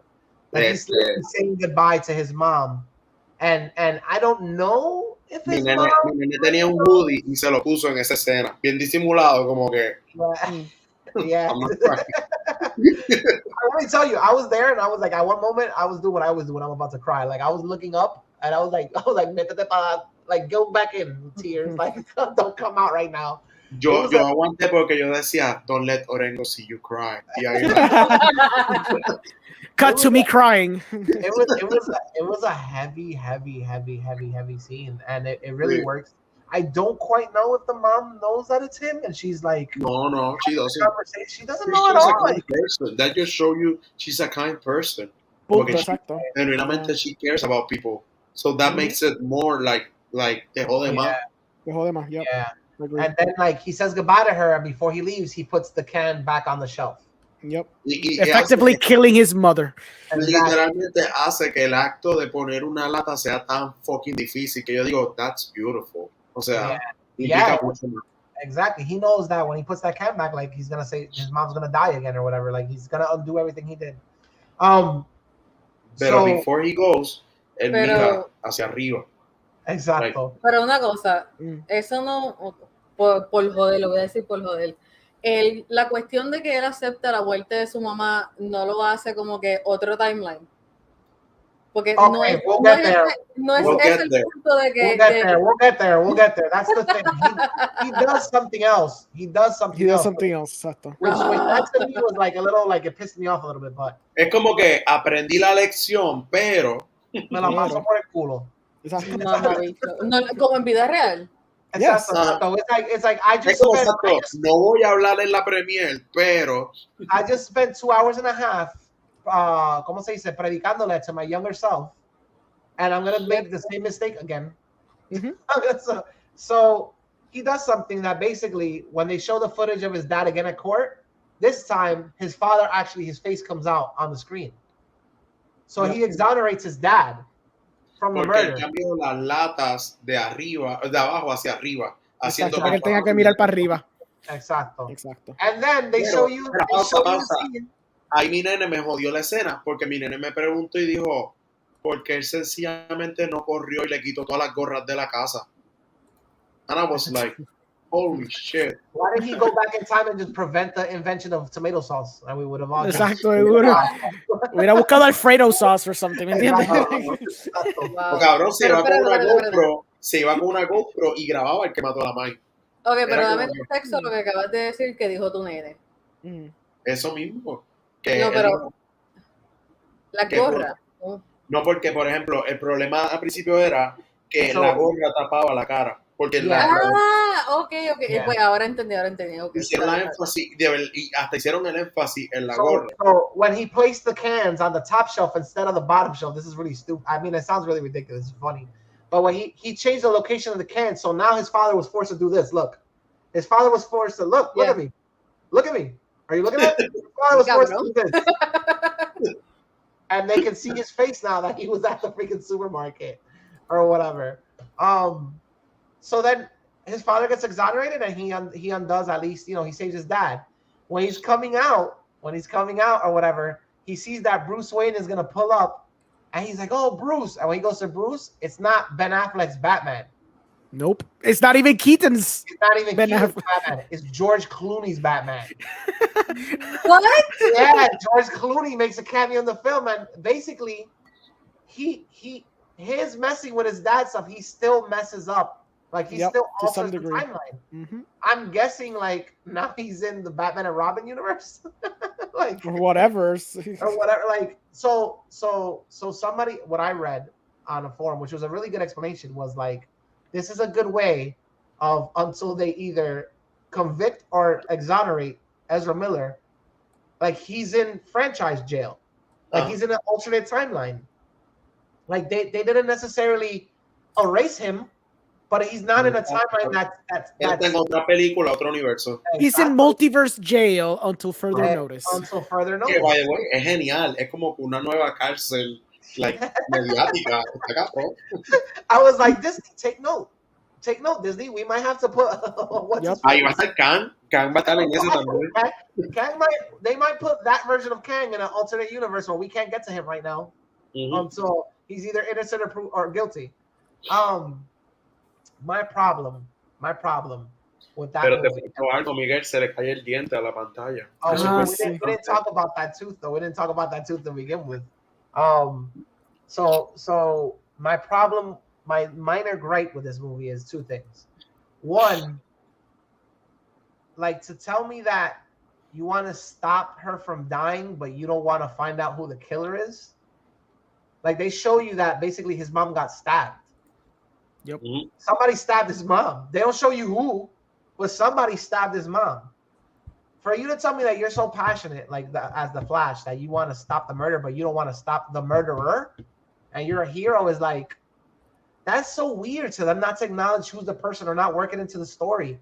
Like, I would have bought that, like, I don't know, that like Nega Barry like accidentally stabs his mom and that drives him a little crazy or whatever. Like, you could have worked that into story. It sounds stupid, but I guess yo pensaba, iba a sonar estúpido, pero que él iba, o sea, porque yo decía, tienen que hacer algo con la mamá. Yo pensé que era, y suena estúpido, if you're gonna kill my mom, I'm gonna kill yours. Y viajaba y mataba. Era como que... I would have done that. You know what I mean? I would have understood that, because está tan mal de la mente that he doesn't get that that's not the way it works. You know what I mean? Creo que esto fue que los escritores just wrote themselves into pasaron dos cosas. Either los writers wrote themselves into a wall porque estaban acostumbrados a que Reverse Flash, pues, canónicamente fue el que mata a la Mai. Y entonces dijeron, pues coño, si no tenemos este personaje, porque pues no se va a poder hacer, porque establecer un personaje a esta altura está complicado con la historia que ya tenían. Eso, o simplemente lo van a dejar para la secuela y la secuela va a tener, si se hace la secuela, ahí es donde iban a introducir a Reverse Flash. Y eso era todo. Y va a ser like this big reveal para la audiencia, no para los fans. Pero la jodienda es, so like, makes sense. You put him back in the situation though. You put him right back in the situation of like what this whole movie's about editing the past. If your art, tenían lo obligan a hacer eso también. ¿Cómo es? O sea, con el final donde lo dejaron, como que lo obliga, like in a way, go back también, porque, o sea, algo cambió cabronamente. Yeah, they might just do it again. Or they establish, acuérdate, esto es para la audiencia lo sabe qué pasó con la Mai. So you do a Flash 2, establece Reverse Flash, toda la película es con Reverse Flash, y a lo último le dice, tú sabes, como hizo Jack Nicholson con la de 89 Batman, que le dice a lo último, yeah, I killed your super parents. Viene Reverse Flash y dice, yeah, I killed your super mother. Fight me, estúpido. Y ahora viene, hay que pelearlo. Y pelean a los puños, tirándose truenos así. Exacto, bro. Yeah. So that was something that bothered me. But also the fact that like his sacrifice is so powerful in the movie. Yeah. Like, dude, you're literally gonna be the like, okay, you lost your mom and you dealt with it, right? But you, for a moment, you could have been selfish and you could have stood in a world where you just lived out your life having your mother. And he's like, no, I can't. Like, you know what I mean? Like, I have to put things right, even if it means losing like the person I haven't spent my whole life with or whatever. Yeah. And then like, ese sacrificio está tan y tan like brutal to then just negate it with, okay, I'm still gonna mess with the timeline. Like, you didn't learn anything then. It's like Ezra Miller, you keep on making the same mistakes. You don't, tú no entiendes. Like, you know, that was the one gripe with the movie I had. But am I gonna sit here and say that I didn't enjoy this movie? That'd be a freaking lie. Like, I would watch this movie again in a theater. Like, this movie was very, very entertaining. It was very good. Even the short time that Sasha Calle, right? That's her name, Sasha Calle. Yeah. Yes, like, Supergirl, I enjoyed the hell out of it. Like, she had a strong screen presence. I would love to see more of that character. The member berries with Keaton were like awesome. Were very, very good. The comedy between, you know, the two versions of Barry and a lot of the references to the stuff, like, you know, the joke they made out of the cowl not being able to twist his neck. Oh, like, yeah, that was cool. That was funny. There was stupid stuff in that movie that's like, it's for the fan. It's for the fan of DC. Tú dijiste algo en el cine que como que por la emoción que lo dijiste, como que sazonó la escena para mí. Cuando Batman está peleando en Rusia, que mete el dropkick super cabrón. O sea, tú dices, that's our Batman. Como que tú lo dices con este orgullo. Yeah, because my brother was like, yeah, who the hell is that? I was like, bro, that's our Batman. Like, that's the one that we were introduced to as kids. That's the one that set the path for us. Like, holy shit. You know what I mean? It was, and he was doing things that were like reminiscent of the original. The whole thing with the zip line and like pulling that. I was like, jeez. It worked. I'm sorry. I know it's cheap. It's kind of like. Para mí lo que funcionó. Funciona, pero a la misma vez I know what they're doing. You know what I mean? Like, todas esas cosas, they cast a shadow on the main character. Like, nobody applauded for freaking Flash on the whole movie. Yeah. Yep. Batman, Superwoman, Zod, como que, no sé por qué, pero como que de verdad uno se pompeaba. Por lo menos me pasó que yo como que Flash está ahí, está bien chévere. Pero como que los demás eran los que se llevaban. Y lo que se llevó el premio... Lo que se llevó el premio fue la baticinta. O sea, para mí eso fue lo más cabrón en la película. Olvídate la batichiringa, fue la baticinta, cabrón. O sea, cabrón, ¿qué superhéroe anda con una cinta métrica encima? Batman, cabrón. O sea, dude, that line also where he goes, Michael Keaton's Batman dies, by the way. That's the thing I saw. Yeah. Yeah, and then Barry says a line of him like, "Don't worry, we can bring you back." And he goes like, I was like, I got the quivering lip. I was like, that works on so many levels with like people who, you know, are fans of the original. Like, exactly. At that point, I had walked out of the theater. I was in the pasillo, aceptando mensaje de texto, receiving the horrible news that my girlfriend wasn't going to be able to meet my parents because Puerto Rico. So I was sitting by myself in the front, because I didn't want to walk through all those people again. So I was by myself, quivering lip. That's part of the movie. Mano, lo que más me da tristeza esta jodienda es que, like, DC had so many attempts, I think, And like to sit here and say like every single movie is horrible, I can't say that. Like there's movies like I've enjoyed that other people haven't enjoyed. I actually like Suicide Squad is one of the movies I actually think it's okay in my book. Man of Steel, come on. BVS, for as much shit as it gets, I still enjoy that movie. The Snyder Cut, like this movie felt really, really, really, really, really, really, really good. Y es triste que it's like the swan song. Yeah. You know what I mean? It might be the last time. We won't even probably see this version of Barry ever again. Mm-hmm. You know, it's sad that like this was the movie that, and a lot of people ain't supporting it. Let's be honest, but to me personally, like this was the one that got me hyped for DC again. Like this was the one that I was like, oh my god, this movie like hit on all cylinders to me, and I'm like, damn it, like we won't, like Ezra Miller, like for everything that he's done, I'm not condoning any of his actions, but I'm like, I would have loved to see another version of this character again, or like where this leaves us now. You know what I mean? Like moving forward, like you said, we still don't know who killed his mom, like the person that killed his mom. We know that he has, I guess, the implications. He messed up the timeline again. Mm-hmm. You know, like I would have loved to see this character keep on growing, but well, apparently we don't know if we'll ever get that chance again. Yeah. I mean, it sucks. It really sucks that like this was the one that had to like really latch us on. You know what I mean? Y tenía como 3 finales, leí. O sea, que no era... No, ese Bro, final que uno... Supuestamente hay un final donde Batman is Michael Keaton, and both Sasha Calle and Henry Cavill come out together as Superman and Supergirl. So like, so the way I understand it is just that, like they had endings for tenían todos los endings planeados para cualquier decisión que tomaran en cuestión a the power shift within the company. You know? Y muchas personas que están saliendo forward diciendo como que un tipo dijo, I'm pretty sure yo grabé esta escena, I was there y no estoy ni en la película. Creo que es el Flash de televisión, pero no. I think it's backwards. No, so they use his likeness. It's backwards. They use his likeness. They use likeness. And he never filmed the scene. Yep. So he said, I'm pretty sure I would remember filming for DC or something like that. So they used his likeness. So a lot of people are also butthurt that they say that like Christopher Reeve, they use Christopher Reeve and he's gone or whatever. And a lot of people, I'm like, coño, dentro del contexto de la película como que se sintió más como un homenaje. Like, sí, yo lo sentí mucho más homenaje. Y bien unexpected, o sea, verlo también. O sea, fue bonito. Para mí fue súper bonito. Oreno, did you think it was cheap heat, or did you feel like it was pretty much like a tribute? Or like, how do you feel about that? About them using a dead actor's likeness?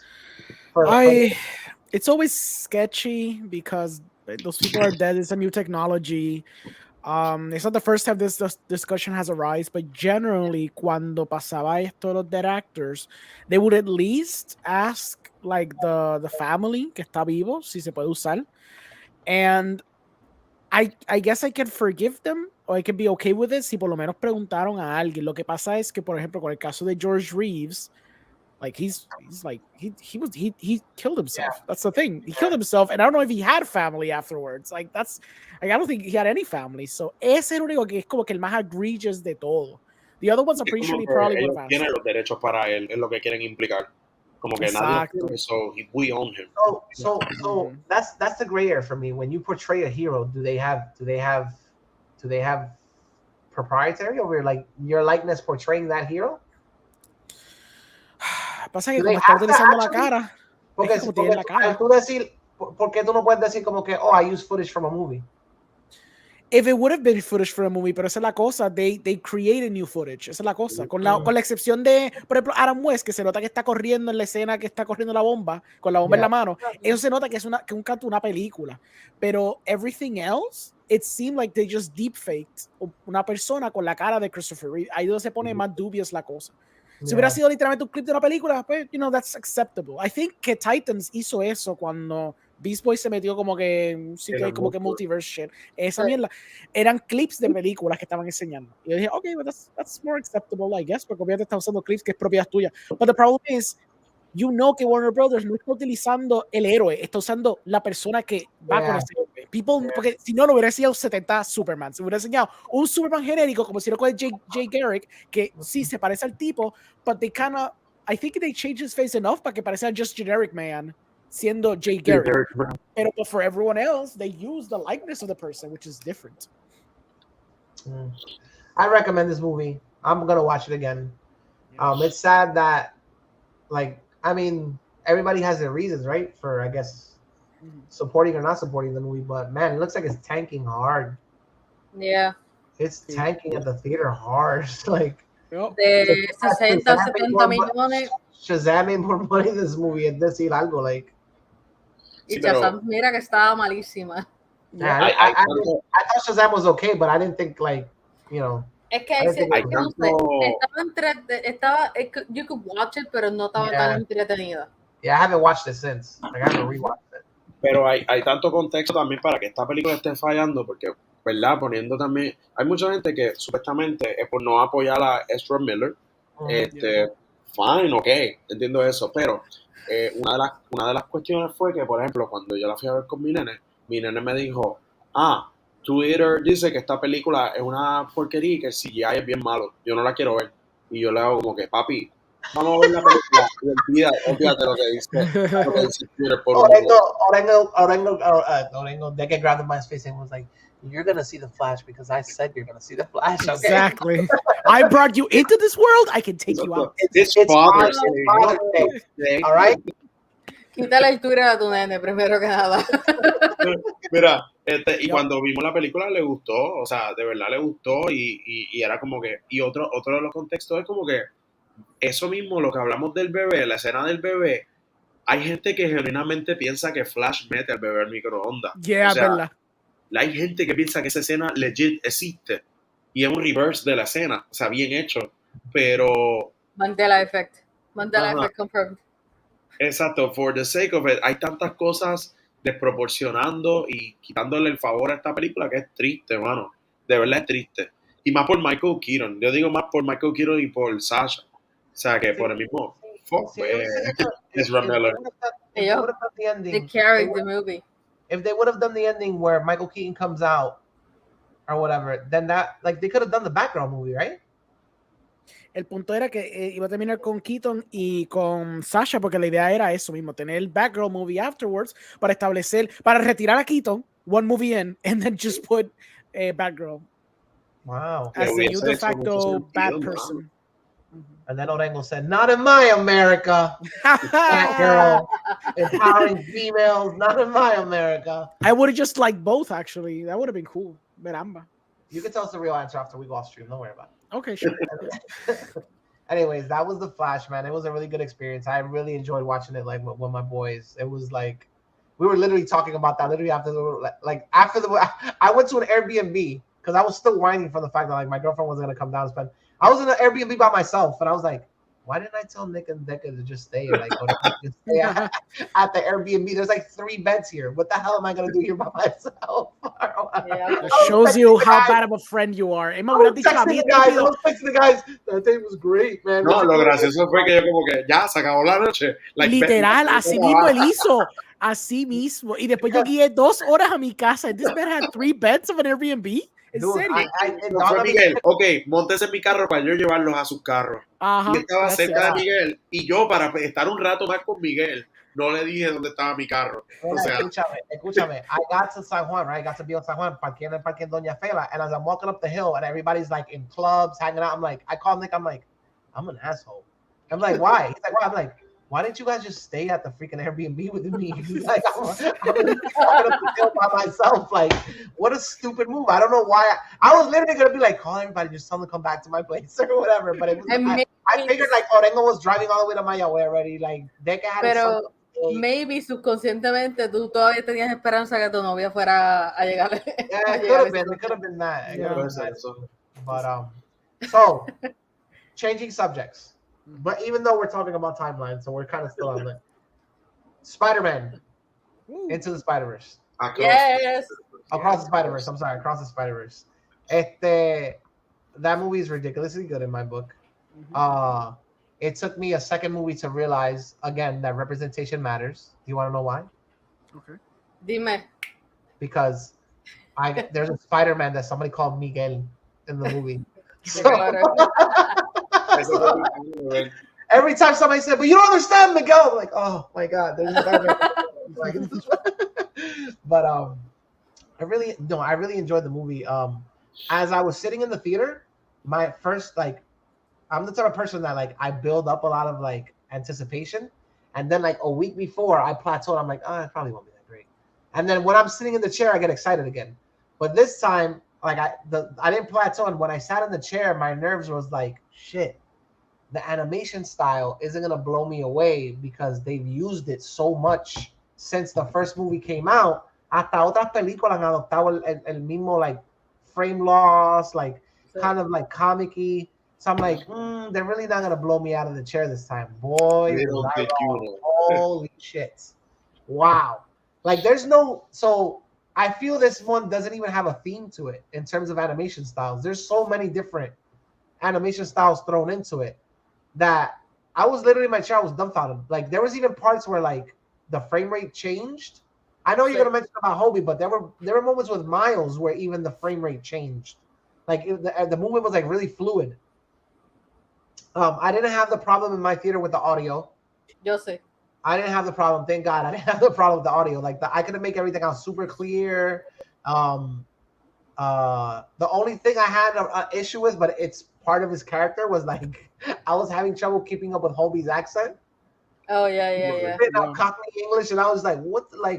I'm the type of person I watch Peaky Blinders with subtitles because I can't follow sometimes the accent or whatever. But the whole movie was incredible. The way it ended at the end, I was like, oh man, it's a build up. It's a total build up for the next one. And I was sad. I was like, damn, when's the next one gonna come out? I want to know right now, where we're going with this. Tú sabías que era un part 1. Yeah. Pero me envolví tanto en la película que I was enjoying it so much, I didn't see it. I totally forgot. I didn't see it coming. The cliffhanger or whatever.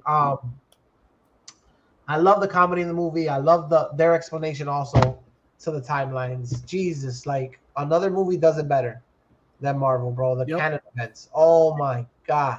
Fantastic. Fan-freaking-tastic. I was like, that makes so much sense. The cameos in the movie were great.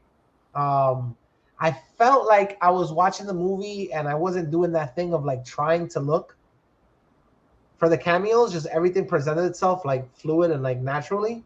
Yeah. I wasn't. I mean, besides the scene where there's 30 Spider-Man at the screen at the same time, obviously you're like, oh shit, you're trying to identify where they're from. I think what they're building towards is not what everybody thinks is gonna happen in the third one. I think they gotta ace up their sleeve with Miles' sacrifice, or if he even has to make a sacrifice at all. I think Miles is gonna have to make a sacrifice. I just don't think it's the one that everybody thinks it is. Okay. Or what they're building the story around the sacrifice to be. I don't think it's that one. I think he thinks it's gonna be that one, and somebody else close to him is gonna bite the bullet. Sí, pero bueno, está bien. Bueno. Habla. Okay, hold on. Before we get into the hold on. Sí, pon. Estos no son spoilers de Flash. All right. Go ahead. Talk about yourselves though. Why? Que podemos ser el bagel story de alguien si no ponen los headlines correctos. O sea, uno sabe lo que puede crear un villano. The fucking bagel. Wow, qué bello. O sea, lo del bagel está cabrón porque es la segunda película de un multiverso que un bagel crea tanto caos. Es como que está cabrón, mano. O sea, everything everywhere. Es canon.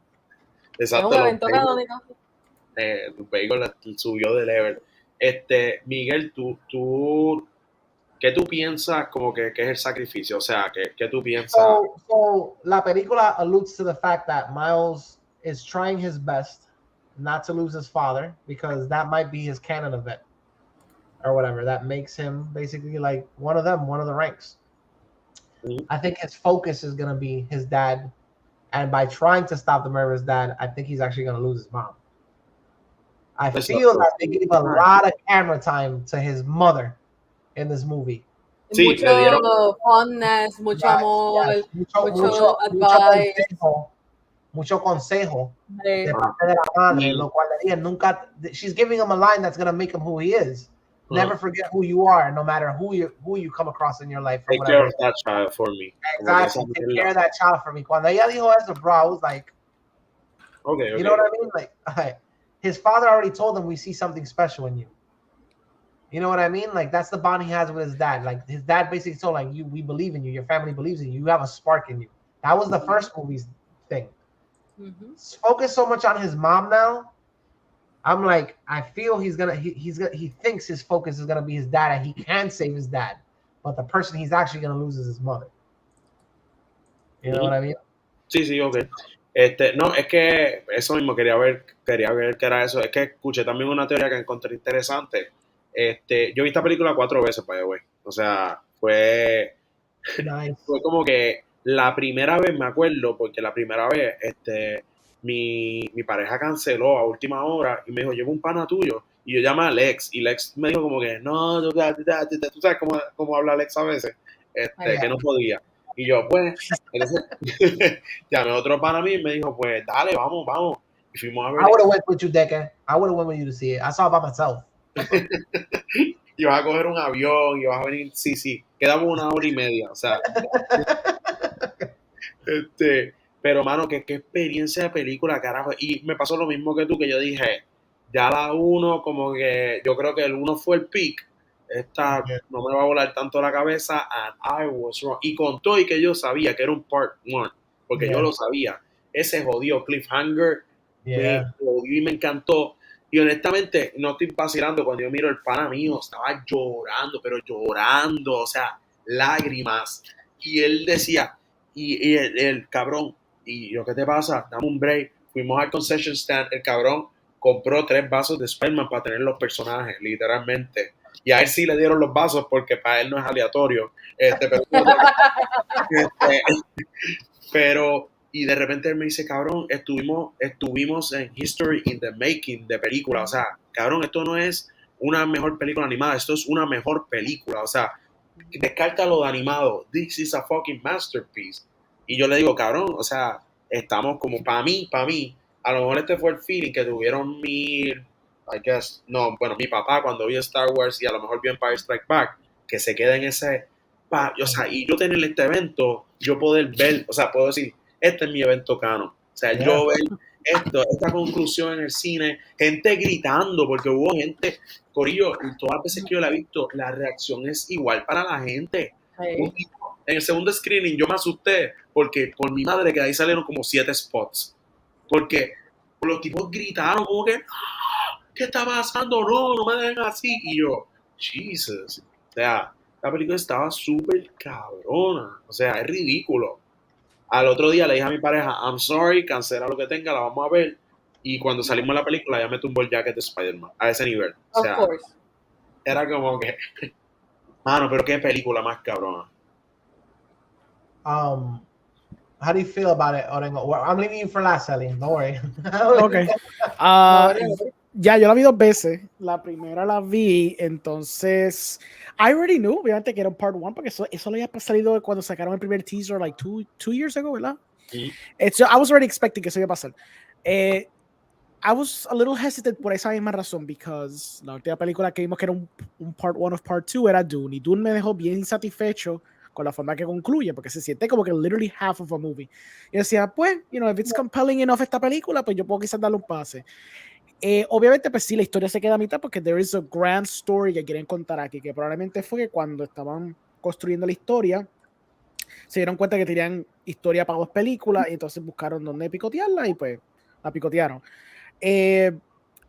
Lo que aquí sobresale obviamente es el personaje de Gwen, like her character arc es lo que hace que la película se sienta satisfactoria a lo último de la jornada, porque you get pues, los trials y tribulations que tiene con el pai, después tiene todo el arco que tiene con Miles también, y a lo último pues se reconcilia con su papá después de haber pasado por lo que pasó. Que even though plot wise se queda todo lingering para una segunda entrega, pues por lo menos con esto, pues you feel satisfaction. Además que the cast of characters is so well done. Lo que es Spider-Punk, lo que es, ¿cómo se llama el Indian Spider-Man? ¿Es Indian Spider-Man se llama? Que no sé cómo se llama él. Spider-Man India. Spider-Man India, perdóname, exacto. Spider-Man India, la cuestión con Spot, it was so clever to design him as a very throwaway villain. Y él lentamente, because of that, he starts turning into a proper villain porque él no quiere ser como que alguien que todo el mundo se esté tripeando. The villain of the week. The villain of the week. Which is, me trae el punto que me encantó esta película. Es como, o sea, estaba viendo un mundo, y eso lo mencionamos ahorita cuando hablamos de Everything Everywhere All at Once, estaba viendo un mundo bien postmoderno, donde ya the way that we analyze movies is being como que the way that we analyze movies and the way that reflect on movies se ven en películas ahora. So Everything Everywhere All at Once is a very meta self-aware exploration de lo que es el multiverso para el tiempo que salió, while also trayendo tropes de kung fu movies, tropes de y situaciones de familia, and flipping everything over its head. Aquí, cogiendo lo que son los elementos de multiverse, cogiendo los elementos de diferentes estilos de arte, cogiendo la idea de usar eventos canónicos, que es algo que nosotros como fans o gente que está hablando de crítica habla sobre franquicias, donde tú estás hablando de eventos canónicos para estar seguro de mantener la lógica de una franquicia intacta, pues estás utilizando eso como la razón y la motivación de un personaje completo.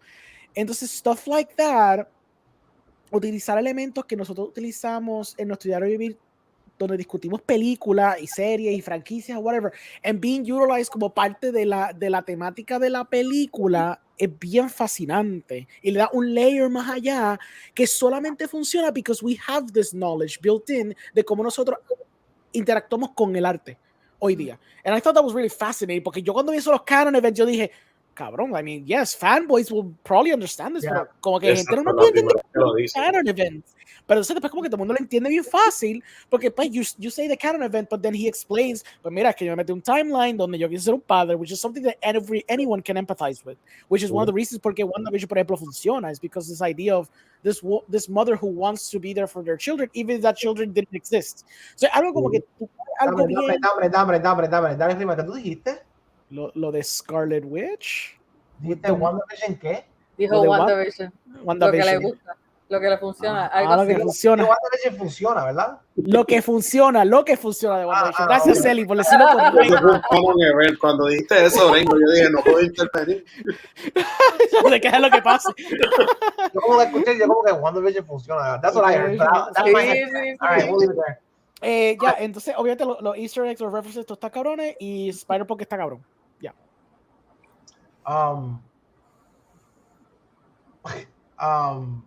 Jesus Christ. I blanked out. As the movie went on, did you feel, that's one thing I felt, that it's not that it doesn't live up to the first one. I actually enjoyed this one a lot, just as much as the first one. But the first one had a moment where the Hello Danger moment, where like the character, like you literally feel like the transition. You know what I mean? I want to say that it might be the train scene for me, but it's not as powerful as that Hello Danger moment to me. Yeah. So where he's basically where you think he's running from all these characters, and what you really tells you is like, no, I planned all this. That's why I'm different from all you guys. Like I have like that genius level intellect that you guys can't see. You know what I mean? Like that's what sets me apart from all these people or whatever. I guess que también tiene que ver con el hecho que la película, la primera, es novedosa en todo el sentido de la palabra, la animación, la historia, la forma que se contó la historia, donde ya tú esperas que la segunda is going to be great because the people that made the first one is great. So you can only build on that greatness already. So yo creo que también, no es que tú tienes las expectativas bien trepadas, pero you can only get surprised once. Once you see the hat trick once, ya para la segunda, you're still gonna love it, pero nunca vas a tener ese feeling de como que volver para atrás el tiempo y experience it with like fresh eyes of seeing something like brand new. Ya no es brand new. Correcto. Pero en todo caso, como quiera, it's still a phenomenal movie. Y si la segunda parte nails the ending, it's probably gonna be the best trilogy ever made, probablemente. Por lo menos en cuestión de animación y eso. Sí. Sally. Go ahead. Go nuts. Let's get nuts. Nuts, ahora. Mira, as a fan of the comics, as a fan of Spidey, compartir el apellido con Miles se siente cabrón. Y más en esta película, no sé, mira, yo no iba con ninguna expectativa de que fuese a destronar o no la primera. A mí eso me valía madre. Yo lo único que estaba centrada era en ver a Hobie fucking Brown, a.k.a. Spider-Man, a.k.a. Spider-Punk. Fun fact, he doesn't like to be called Spider-Punk, porque eso se siente como que lo denigra a él como un Spider-Man. So, mira, la película está animada perfectamente, no esperaba menos. Yo no me esperaba que cada Spider-Man iba a tener su estilo de arte, por lo menos Gwen, yo no esperaba que fuese a hacer el acuarela, bajando. Mano, yo he visto tanta gente explicando cómo se animan esas partes, tanto la de Hobie como la de él, como Miles y whatever. Y es tan fascinante por todo el trabajo y todo el arte que esta película tiene. Like, de nuevo, el universo de Gwen, que es todo acuarela, bien cabrón, está con las Mary Janes. Está bien épico ver cosas que sí pasan en los cómics, a diferencia de que con MCU regular tenemos que esperar, espérate, vamos a ver algo del cómic, pero todo lo demás y el contexto está cambiado. ¿Sabes? Ya sabemos que con Iron Man ha pasado, con whatever has happened on the Avengers. So, yo no esperaba que tuviésemos tanto accuracy a cómo son los personajes en su universo. El twist de Miguel me gustó, porque algo que me voy a adelantar un poquito lo que quisiera decir es que hay mucha gente quejándose de que están thirsting por Miguel. Like, coño, el diseño del personaje está bien cabrón, es bien diferente a lo que tú vas a ver de un Spider-Man regular. Very visceral. Like, he's very, like, even the way he fights. Exacto, todo es bien específico, like, no sé, it's just angles to me. Cuando vienes a ver, like, everything has like, man, no sé. Man crushing on Oscar Isaac. This fucking, like, this book cannot do. Animada, es como que todo el mundo. Bro, like, sí. él no falla, está como Pedro Pascal, like, everything he touches is just really good.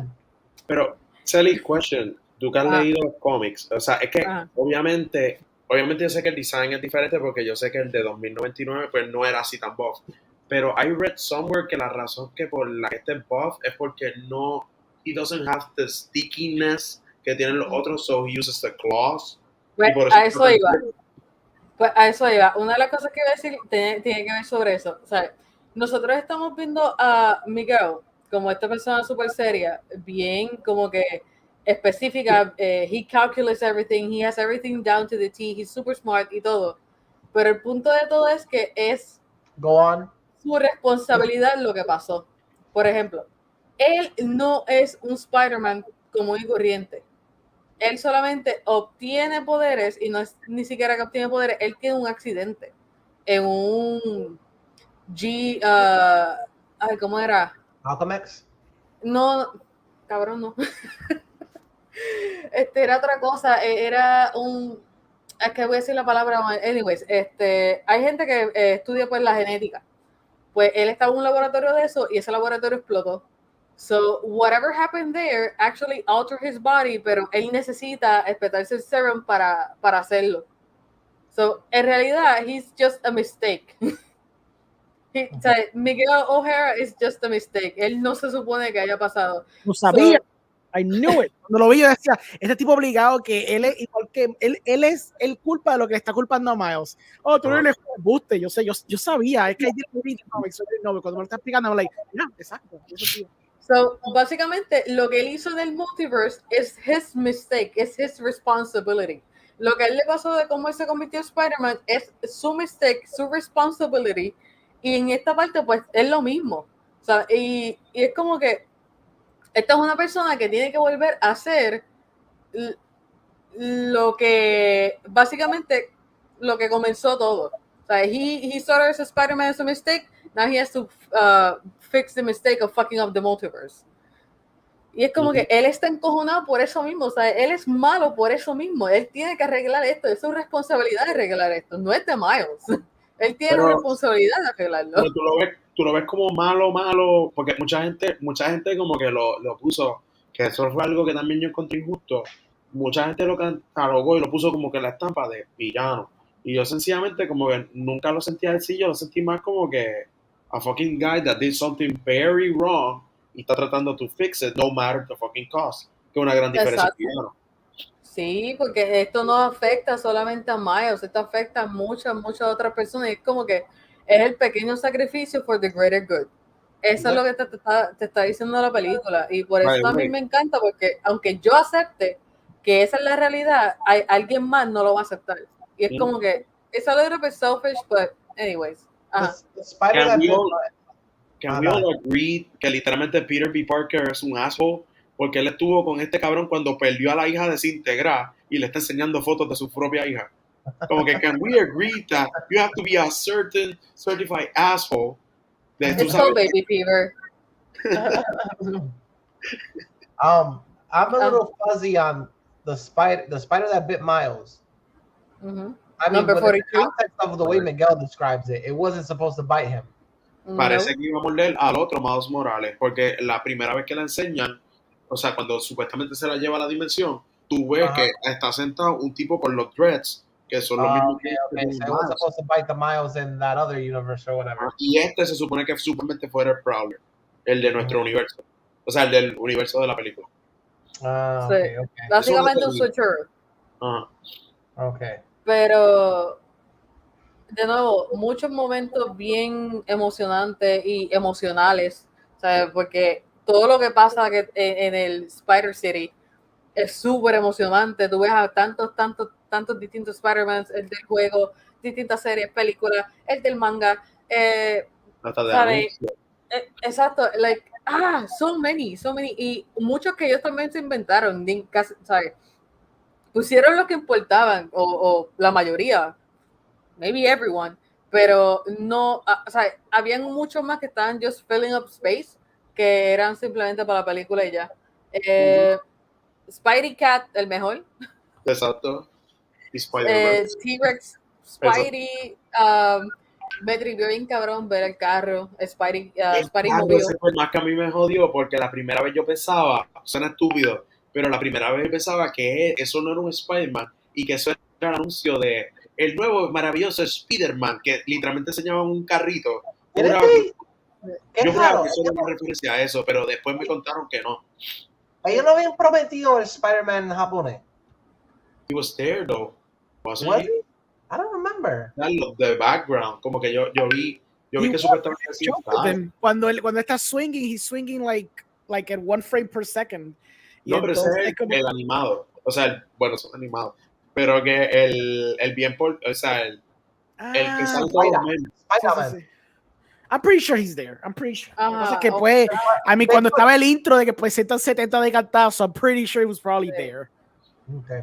Vamos a ver, porque el del juego estaba allí y fue bien weird, porque no se nota. O sea, tú como que lo reconoces, pero como una tube or something like that. Sí, es bien weird. They showed footage of the new Spider-Man game in the movie. He's playing, his roommate is playing the new Spider-Man game. Genki es el que está jugándolo, y yo dije, vete pa'l carajo. That's so weird. I mean, you could say they based it off, Miles and Peter, but it's so weird. That's so odd. Mira, no sé qué decirte. A mí me gustó que lo pusieran porque, pues, como ya habían revelado el trailer Spider-Man 2 y eso, pero no sé. Es que es que de la perspectiva que te lo enseñan, tú estás buscando de tantos Easter eggs y es como que, ok, ese es obvio. Ok, eso lo vi hace 2 días. Se siente un poquito reused. Porque como todo en el internet es tan rápido, o sea, ahora mismo algo se vuelve famoso, a los 15 segundos ya la gente se le olvidó que existe. Pues, no sé, se sintió como que so quick. Do you think this movie has repercussions for like the rest of their universe, their Sonyverse? Or this is just self-contained? Yes. Sí, yo creo que tiene repercusiones y pueden explicar por qué Morbius es una mierda. Tú sabes, yo diría que sí, porque te enseñan el timeline y ya tú no te puedes echar para atrás si tú enseñas el timeline, igual como lo hiciste en el MCU, igual como lo hiciste en Loki y en cualquier otra mierda que vas a decir. Están mencionando Spider-Man de 1999, whatever. ¿sabes? Que le estás atando mucho para que después no digas nada, o sea, que no termines de hacerlo, porque ese es el problema con el MCU ahora mismo. Ellos te están tirando mucho pan, toma, comete un chroma aquí, un chroma acá, pero no te estamos diciendo lo que está pasando, no te estamos diciendo cómo es que esto se está afectando actualmente en otros universos. Tú tienes que esperar, o sea, en real time, tienes que esperar bicho mil de meses, bicho mil de años, para que entonces tener un vague easter egg de lo que está pasando, porque tampoco es que te lo dicen. Aquí en esta película me encanta porque ellos te dicen lo que está pasando, te enseñan repercusiones, te enseñan como que, mira, este es otro universo, esto es lo que está pasando aquí, esto es otro universo, y te lo van explicando. It's not like spoon feeding you, pero por lo menos ellos te dan la explicación de el por qué esto está pasando, cómo es lo que va a pasar, por qué va a pasar. Ellos te están explicando de rabo a cabo la situación entera. No es como que, te voy a decir que hay un cabrón allá en el espacio haciendo un canon event, pero de momento aquí tienes a Sylvie con Loki y ya mátate de One Who Remains. Como que, pero ¿en qué afecta esto? No me estás enseñando nada. Y entonces cuando vienes a empatar todas las cosas, literalmente, yo te puedo jurar que no, tú puedes poner todos los easter eggs, todos los end credit scenes, toda la pendeja de explicando este multiverso y solamente puedes tener una hora de contenido. Like, what the fuck is that? Throughout years, eso es inexcusable cuando esta película te lo hace perfectamente in the same movie. Aunque tengas una segunda parte. I always knew there was going to be a second part, porque desde el principio habían anunciado que querían hacer una trilogía, pero pues todo dependía del box office. De hecho, y algunos posters se quedaron con la insignia de Part 1 abajo, que mucha gente se estaba quejando de como que una de las reseñas que al principio, o sea, muchas personas se quejaban como que, esta película, tanta cosa para no concluir. Y yo, pero carajo, esto, o sea, ¿qué tú querías? O sea, tú querías que de verdad esto acabara, porque perdóname, estas son de las películas que uno quiere que siga, que esto era bien interesante, que por ejemplo, mira, esta película yo la estaba viviendo por cosas tan triviales como cuando te enseñaban la explicación como en los cómics, que salía cuando está peleando con Vulture, que te dice Hammer Space. I love that so much. O sea, el ver el cintillo de como que, y la explicación al momento, se sentía de verdad como que, oh my God. Estoy leyendo homenajes, another homage. Can you explain the hammer thing? Because I went to the movie twice and I still don't understand exactamente qué es. El espacio que tienen los personajes, como los endless pockets donde los personajes sacan cosas, como que okay, gotcha. Como que lo de Spider-Ham. Sí, ¿te acuerdas? ¿Te acuerdas cuando God, you freaking noob? You know what that means? Mano, no, I'm a DC person. That's the thing. Casual. Bro, eso es una regla de cómics, though. Porque DC también lo hace. DC saca cosas, como que a veces los personajes sacan cosas. I didn't even remember that part in the movie, Orengo. No, pero son pequeños detalles. I saw it fucking 4 times. Como que había tantas cosas que cada vez yo veía y cada vez era como que la película está cabrona. Es que podríamos hacer un episodio de 6 horas de por qué la película está cabrona. O sea, it was good, and it shattered its projected sales. I mean, I know that shit was gonna happen because when I went to go watch it, every single seat was filled, and it was an 11 o'clock at night showing. Sí, cabrón. I was like, holy smoke, this movie's gonna make bank. Sí, cabrón. Obviously, we all love the movie or whatever. We're looking forward to the next one. It doesn't have a date yet. I think it doesn't really have a date. 29 de marzo de 2024. Hopefully, porque en verdad. Exactly, because I heard that from like the studio, but then supposedly the director was like, I don't know where the hell they got that date from. So, que la van a atrasar y ahí se va a formar como que la próxima guerra. O sea, como que literalmente we're gonna riot. O sea, va a pasar. Mira, please, Oscar Isaac, don't go getting into any trouble, any sexual harassment cases. Like, please, bro. No, mira, que después le fabrican casos con la serie de, ¿cómo es? La que ustedes se tomaron. Marriage Story. Marriage Story, ese. Va a salir Jessica Chastain. No, yo no me sentí cómoda. Esa escena fue de verdad. Eso no fue planeado. Como que va a salir algo así. O por joder con Moon Knight. Por joderle todas las cosas con Moon Knight. I think I heard a rumor they were going to bring that show back. Moon Knight. Yeah, I heard a rumor they were going to bring that show back. True, I think he was filming something. Yeah. Huh? Yeah, I think he was filming something. Really? Sí, yo creo que sí. Oh man. Ay, Oscar Isaac Hernández Estrada. Listen, so obviously we all love that movie. We're looking forward to the next one. Did anybody catch the Craven trailer? I saw it ahorita. Por amor a Dios, tú me vas a preguntar eso. Did you see it? ¿Qué, nene? Lo he visto como 40 veces. Nice. ¿Por qué? Simple y sencilla razón. Aaron Taylor Johnson está bien duro, no me importa. Segunda razón es que, hello, Craven, why the fuck not? Es Craven. Se ve mejor que Morbius. Why are they doing the brother thing again, though? Because it's like that's literally what we saw in Morbius. Like, what the no, acuérdate que los villanos necesitan como que alguien más malo que ellos y que mejor que tu hermano mayor. Es como que no, okay. Lo de Craven es canon. Que he's supposed to be chameleon. Exacto, gracias. Ya estoy ready with my facts. Thank you. I thought the trailer was pretty cool. I hope they commit. So it's supposed to be rated R, right? Sí, hay un red band. I fixed it after 2 hours and a half. He finished editing. I'm gonna take a picture. I'm gonna take a picture of what I did. I'm gonna send it. He finished editing. Ahora sí lo está prestando atención. No, dale, envía eso. Voy a enseñarte el revuelo que tuve que hacer. Take a picture right there para que tú veas. Y yo creo que tengo que comprar un cable nuevo, pero dale.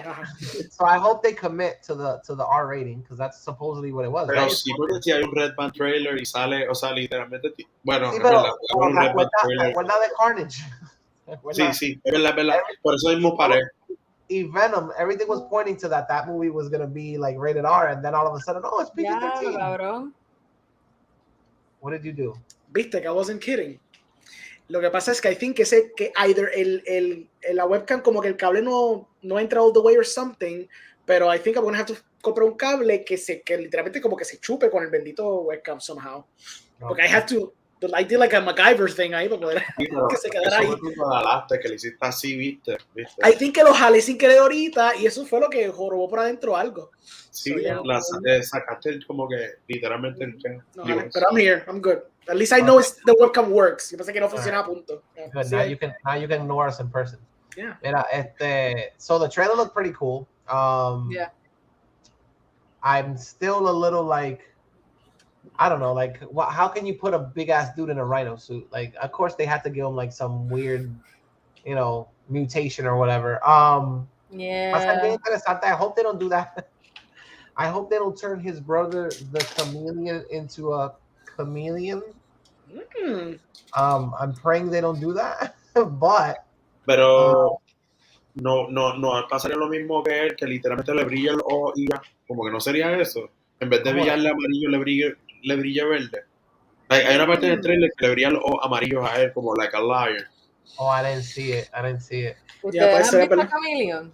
Like, chameleon. Is it like a chameleon?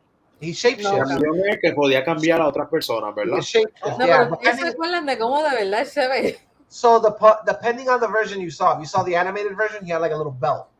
And the belt took a picture of you, and he could basically translate. Ese es el que yo recuerdo. The comics, I think he could morph. He could literally morph, right?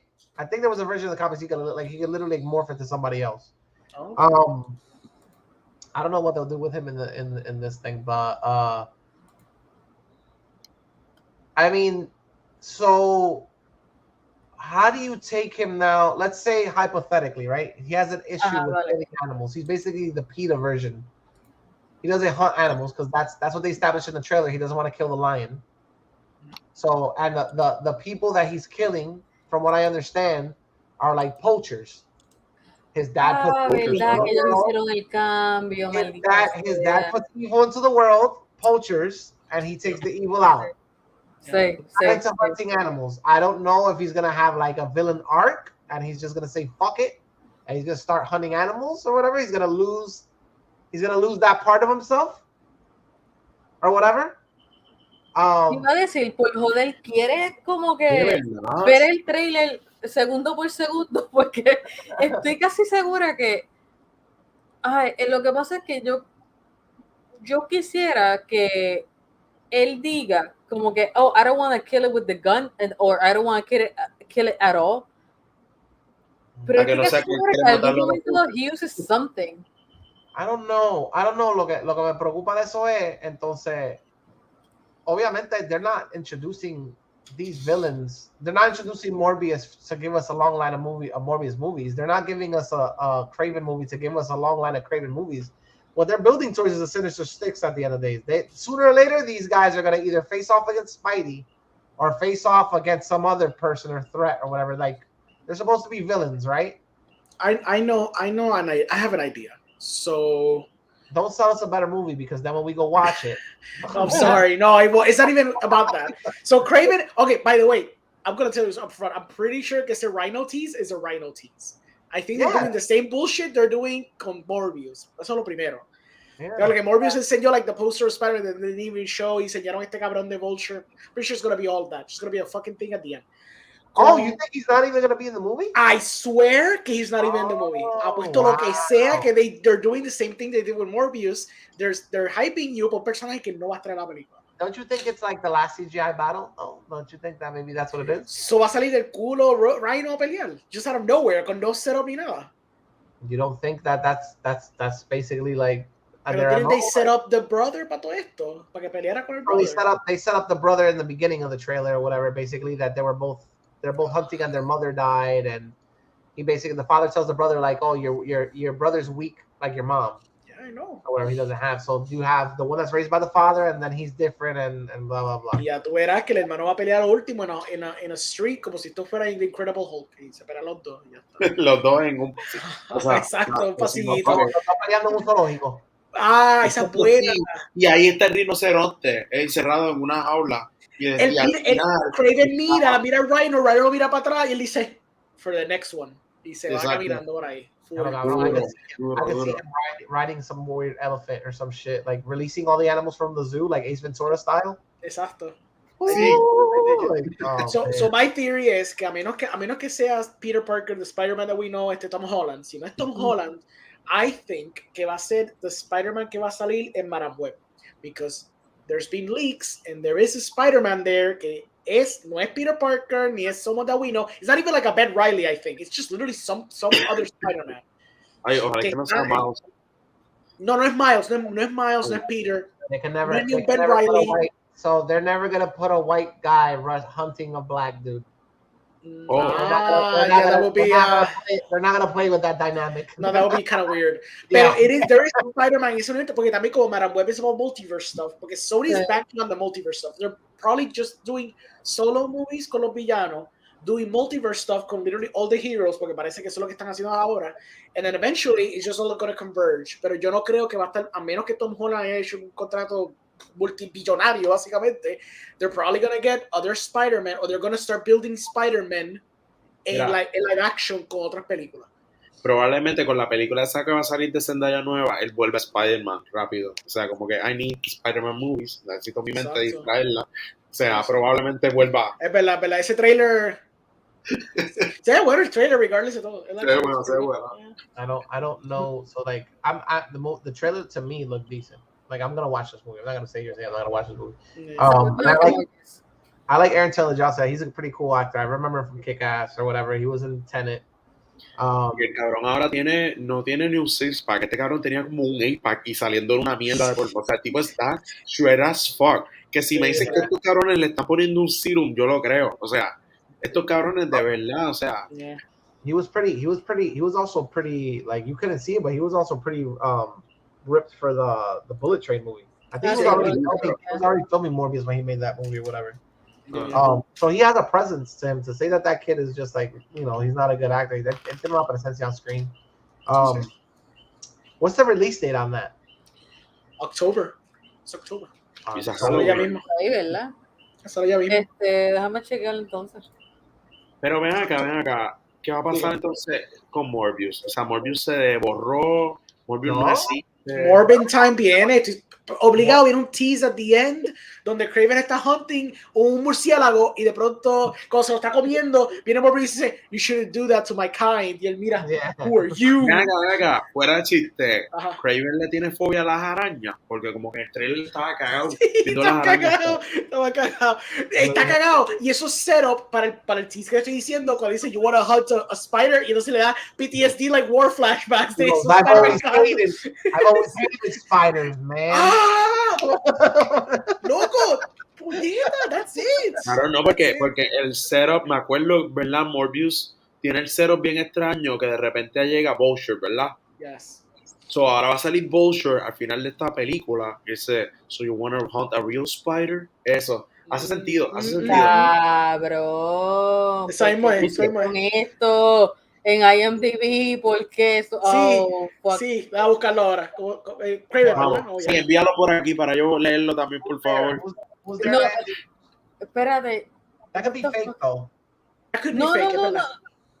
Espérate, de que usted está hablando es que es por otra cosa, es un personaje.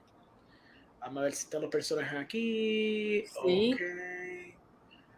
Oh, is it the woman? Ajá. It probably is that character, ¿sabes? God fucking damn it. No. Cabrón, why? You guys are hyping that shit up. It better be something important. I'm not really hyping it. Es que I want answers. You talking about Craven? No, sí, I'm talking about Craven on IMDb. Let's see. Okay. Y el cast. Cast. Oh shit! Alessandro Nivola is the Rhino? Yep. That too, yes. That too. Shit, yo. That too. All Saints. How many Saints in Newark?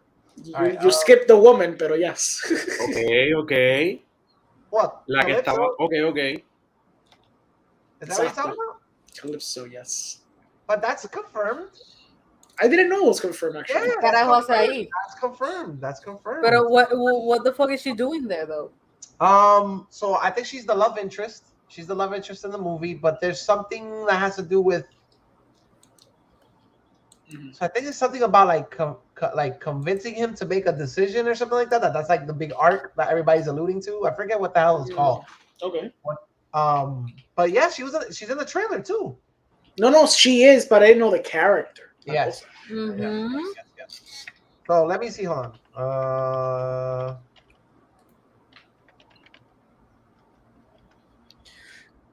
So yeah, Craven is the movie that's coming out. Mira, a mí siempre y cuando me den, no sé, un very bloodthirsty, diría yo, un very challenging Craven. Mm-hmm. Siempre y cuando a mí me den eso, I'm gonna be happy. So there's an allusion to the fact that she can that she mind controls him at one point. Oh, okay. Ya puede ser su villain arc. I'll say this, aunque la película es R y se nota, las secuencias cuando he goes like berserk, por decirlo así, they don't seem that engaging visually. Se ven como que very bland. O por ejemplo cuando estaba en el camión, que él como que la única parte que está cool es cuando escupe el canto de oreja. Sí. Y entonces como que la tira casi en la pantalla. That was kind of cool, pero beyond that, en otra parte le está peleando y degollando gente, pero it looks kind of bland visually. Más visceral se veían las de Morbius en the trailer. Exacto, y hasta Logan looked like very hardcore. Logan, come on. No, pero si nos vamos por esa tangente de películas de Marvel, R, toda la mierda, pues, está un poquito, se ve tame, even though it's art. Por eso yo digo que yo espero ver algo más, por lo menos, since there's this thing about doing fake trailers y como que es que Morbius lo hizo tan diferente porque es que Morbius en clips, snippets que pusieron en prensa te dieron la película entera. Sí. Es que no sé, es como que yo espero un poquito más porque es un personaje que se puede ir all out. Además de Venom, que tampoco lo hicieron tanto, además de Carnage, que tampoco lo hicieron tanto. Si hay un personaje humano que se puede ir all out, es Craven. O sea, que se vaya así como que bien challenging, bien thirsty for blood, como que arrancarle la cara a la gente como vimos ahorita, pues. Claro. Por eso yo espero un poquito más. O sea, yo sé que está mal de mi parte esperar un poquito más porque estamos hablando de Sony y ellos hicieron Morbius. Yep. Not gonna let it go. Pero podrán recapacitar. Oh, shit, Orengo. Ajá. Alexander Nivola opened his big fat mouth. ¿Qué dijo? He said, "It's just great character part. I didn't have to do any CGI. I didn't have to do any green screen. I only transformed physically in the final moments of the movie." He said it. Te lo dije. Te lo freaking dije. Era tan obvio. Es que es obvio. Es obvio. Wow. And they're selling you on that. Wow. In the Maybe trailer. in final moments he meant like the last fight. Maybe it's. Sí, cabrón, dale. Maybe. No, Maybe. come on. You know how this goes. You know how this goes. That's so crazy. He said it. Eso es lo más funny, que la película es R y, o sea, Venom no fue R, la Venom Diablo, no ¿sabes fue qué? R. ¿Tú sabes qué, Orengo? Literalmente, eso es lo único que tú vas a ver de la transformación del brazo. If you didn't have to do any Estoy CGI. seguro, es que estoy seguro. You know what they call me the Rhino? Oh my God, it's the ending from Amazing Spider-Man, cabrón. He did it again. ¿Sabes qué? Por lo Oh, menos esa película, they cut to the credits. pero por lo menos esa película tuvo decencia de darte una escena que fue la primera escena de la película, era como Rhino, before Rhino. So at least you got that. Esta película ni te va a dar eso. It's just gonna look at credits like, you know what they call me, Venom? Corta negro. Wow. Does he have, the Kramer have a catchphrase? He doesn't have like, the hunt is on or something like that right? The hunt is on. It's Mormon time. Y de pronto Mormon dice, it's my line. Why? I mean, makes sense to me. Makes sense to me. We you know that tomorrow, ya mismito. Bueno, ya mismito como a las 3 de la mañana sale Secret Invasion, ¿verdad? That's a thing that comes out. Remember those things? Marvel shows? I remember those Marvel things. Remember those things? Yeah, Marvel shows. Wow. Mañana sale algo de Marvel. Yeah. Sí. Lo de Secret Invasion, ¿te acuerdas? Diablo, pero fue bien secret para mí porque yo no sabía que iba a ser. ¿Te acuerdas when we used to be hyped about those things? Right? Yeah. Wow. Mucho duraron. We Wow. ran it into the ground so bad that like I don't even think, I mean. Claro, ¿ustedes se acuerdan cuando antes salía un trailer de Marvel en el cine no se hypeaba? Ahora para mí es como ir a buscar popcorn o aprovechar Even for the shows, we were pretty hyped. Yeah, I know. Like even after WandaVision, we were like, oh shit. Like, y al principio, exacto. Esto es un mundo nuevo, like on TV, and we're gonna get to watch it weekly, and now it's just like, es un mundo nuevo. You dropped the bag so bad, so many times, we don't have faith in you anymore.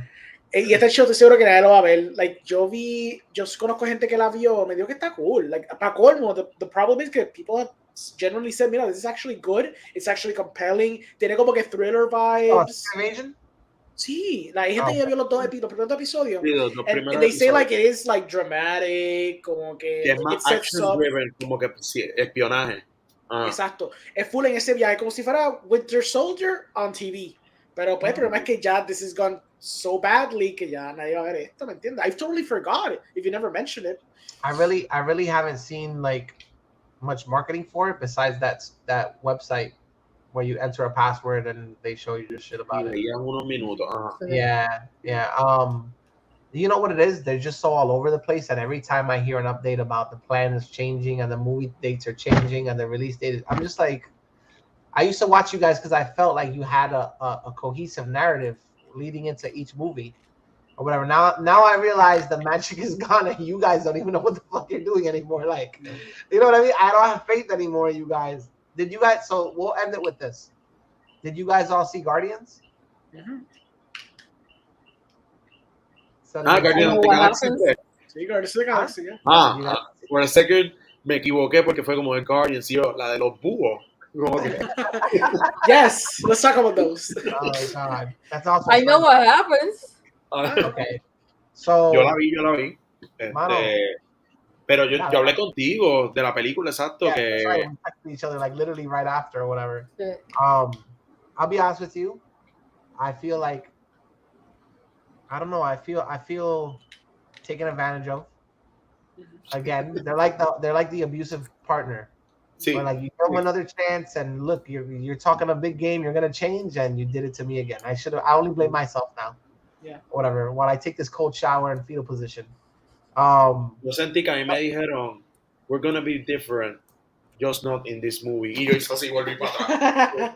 No, I felt like the way they marketed it, which of course they always do that same shit of like this movie Alguien va a morir, alguien va a morir, alguien va a morir.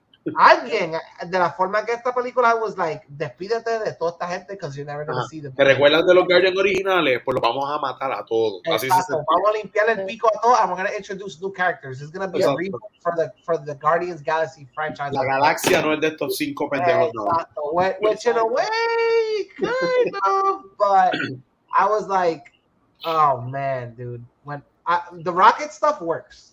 The rocket stuff works. The rocket stuff works, but I feel like they bitched out near the end. Yep. Or whatever. I feel like they bitched out. I feel like I feel like there's a version of this movie where all of them die or most of them die, and like all we are left with is like Kraglin, Mantis, and just crying over corpses. Yeah. And Adam Warlock. Y ella al final dice, I feel nothing, porque tocó a uno y empieza a llorar y se muere porque ella empata. Todo el tipo está muerto y ella se muere. The Rocket Raccoon stuff really did work. I'm not gonna say that wasn't emotional, but every time they faked out a death, I got pissed off. Y pasó con cojones. And it happened like 3 times in a matter of 5. Everyone died twice. Really? Yes. Oh so, yeah, I feel like that. Rocket. I was getting ready for my heart was like, I'm not ready to say goodbye to this character, but my brain was like, if they have the balls to do this, like this might be like one of the greatest Marvel movies like you've ever fucking seen. Mm-hmm. Like it's gonna hit hard. It's gonna hit you hard. Like I'm gonna walk out of here depressed, but I'm gonna be like happy that they did it. Like it's a good send off. Nope. Fuck you. When they no. When they shot Drax. Look, like they set him up como si estuviera muerto. Like I was like, oh Jesus Christ! Like okay, 2. Like they're actually gonna lose 2 members. Like you know what I mean? Like when they canceled that, and then for a moment they're gonna kill Peter. I'm like, oh my god! Like, okay, it makes sense. Yep. It's Yondu all over again. Yep. It's almost like beautiful and poetic. Thematic, exactly. It's thematic. I'm like, holy shit! So father to son, he's learned what he learned.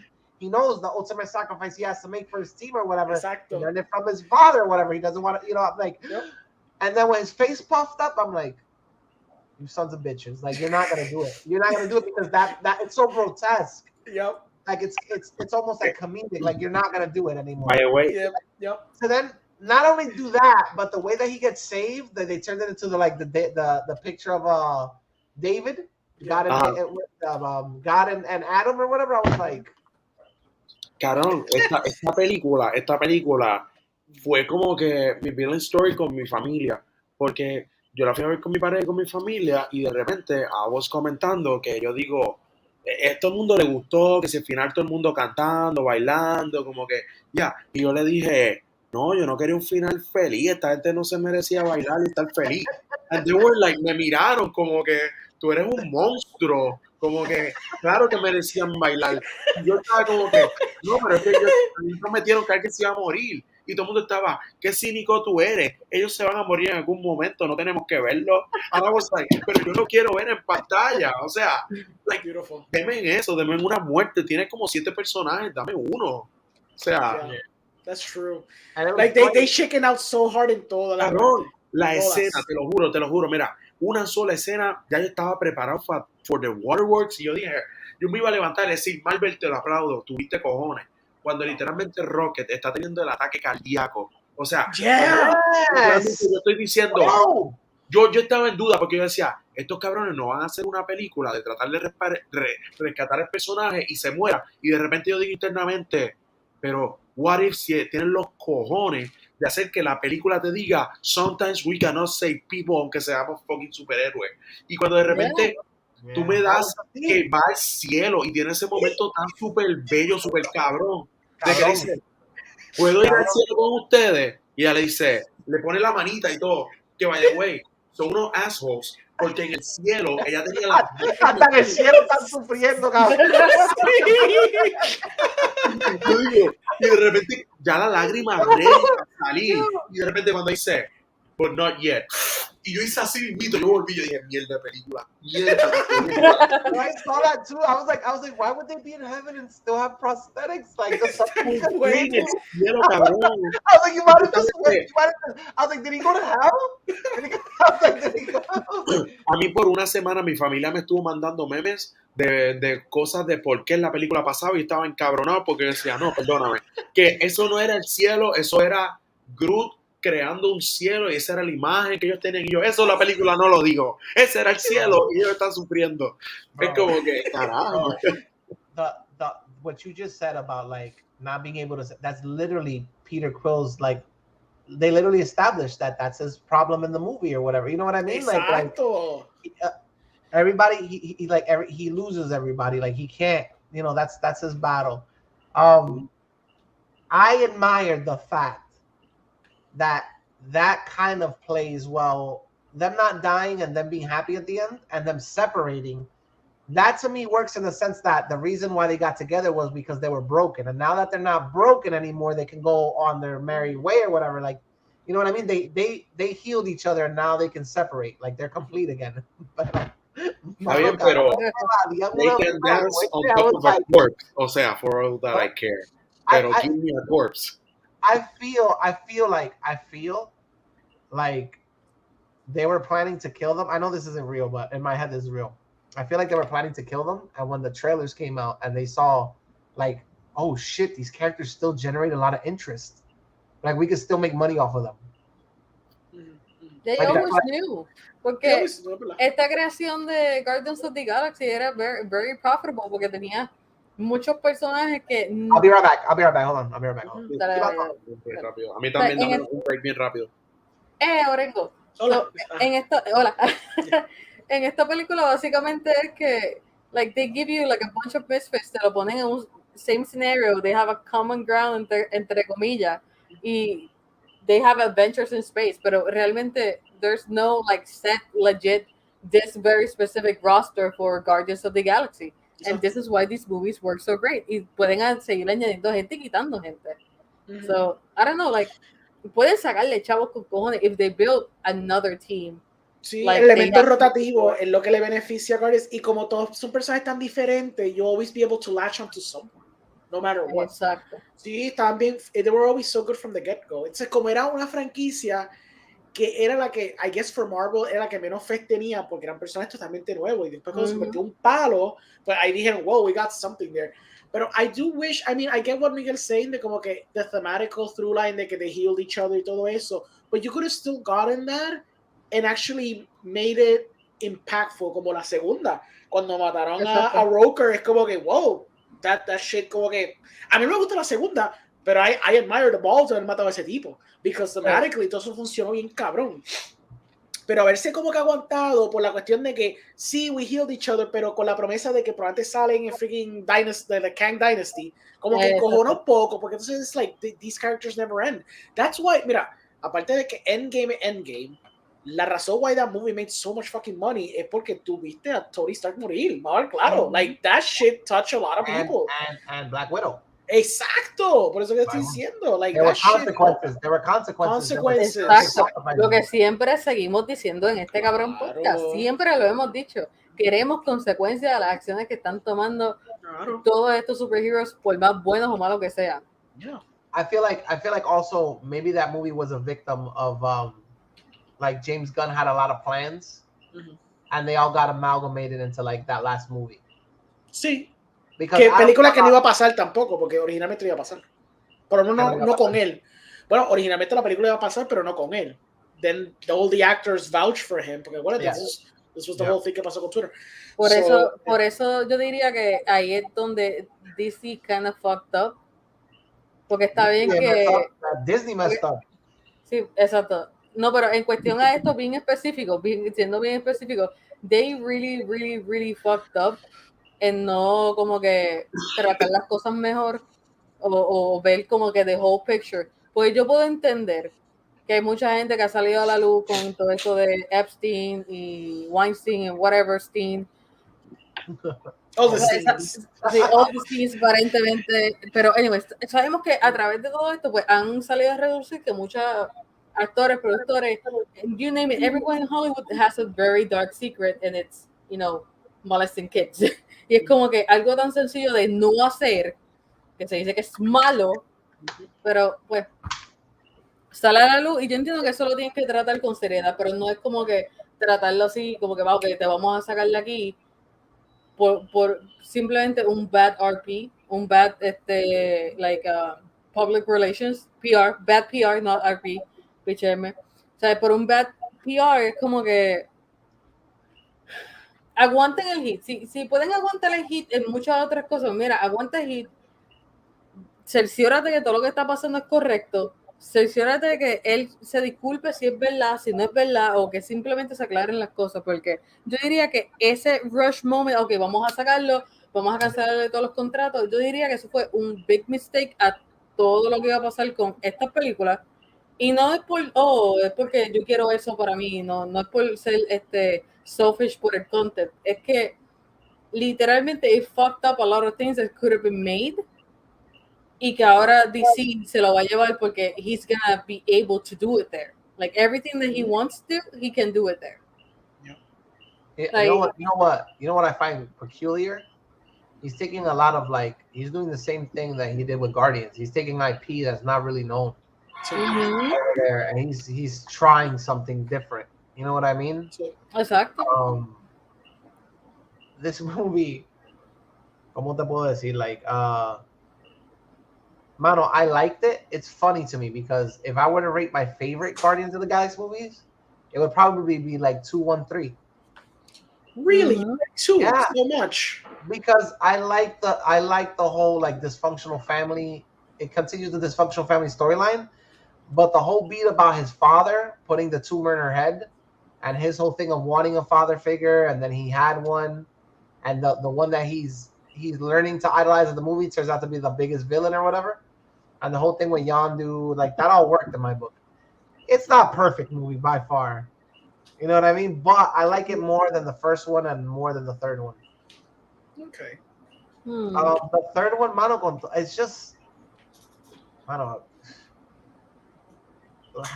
Had they stuck to their guns with somebody's death, I would have really It's funny if they would have stick to their guns, y pues ese fue el problema. They didn't stick to their guns al principio. They didn't stick to gun. Yeah. And not only that, but the Adam Warlock character feels like. Oh, he was shooting. He was shooting.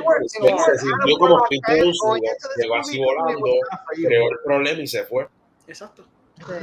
This movie was not, and lo más brutal de todo is that you introduce him at the beginning like this powerful force or whatever, but then you turn him into an idiot, and you know, Marvel treatment como que fue. Es que it was weird porque es como que James Gunn parece que somewhere en su contrato él parece que tiene que cumplir con los post-credit scenes que el mismo setea, which makes no sense because I'm pretty sure that's not how it works.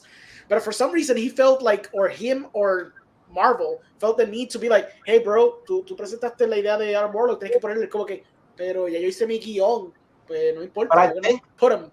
But that's why I'm telling you, I think the last movie is an amalgamation of those are maybe the Adam Warlock was going to be stretched out way more into another movie or something like that. There were concepts that are, and then he was just like, a la tercera película, wrap that shit up.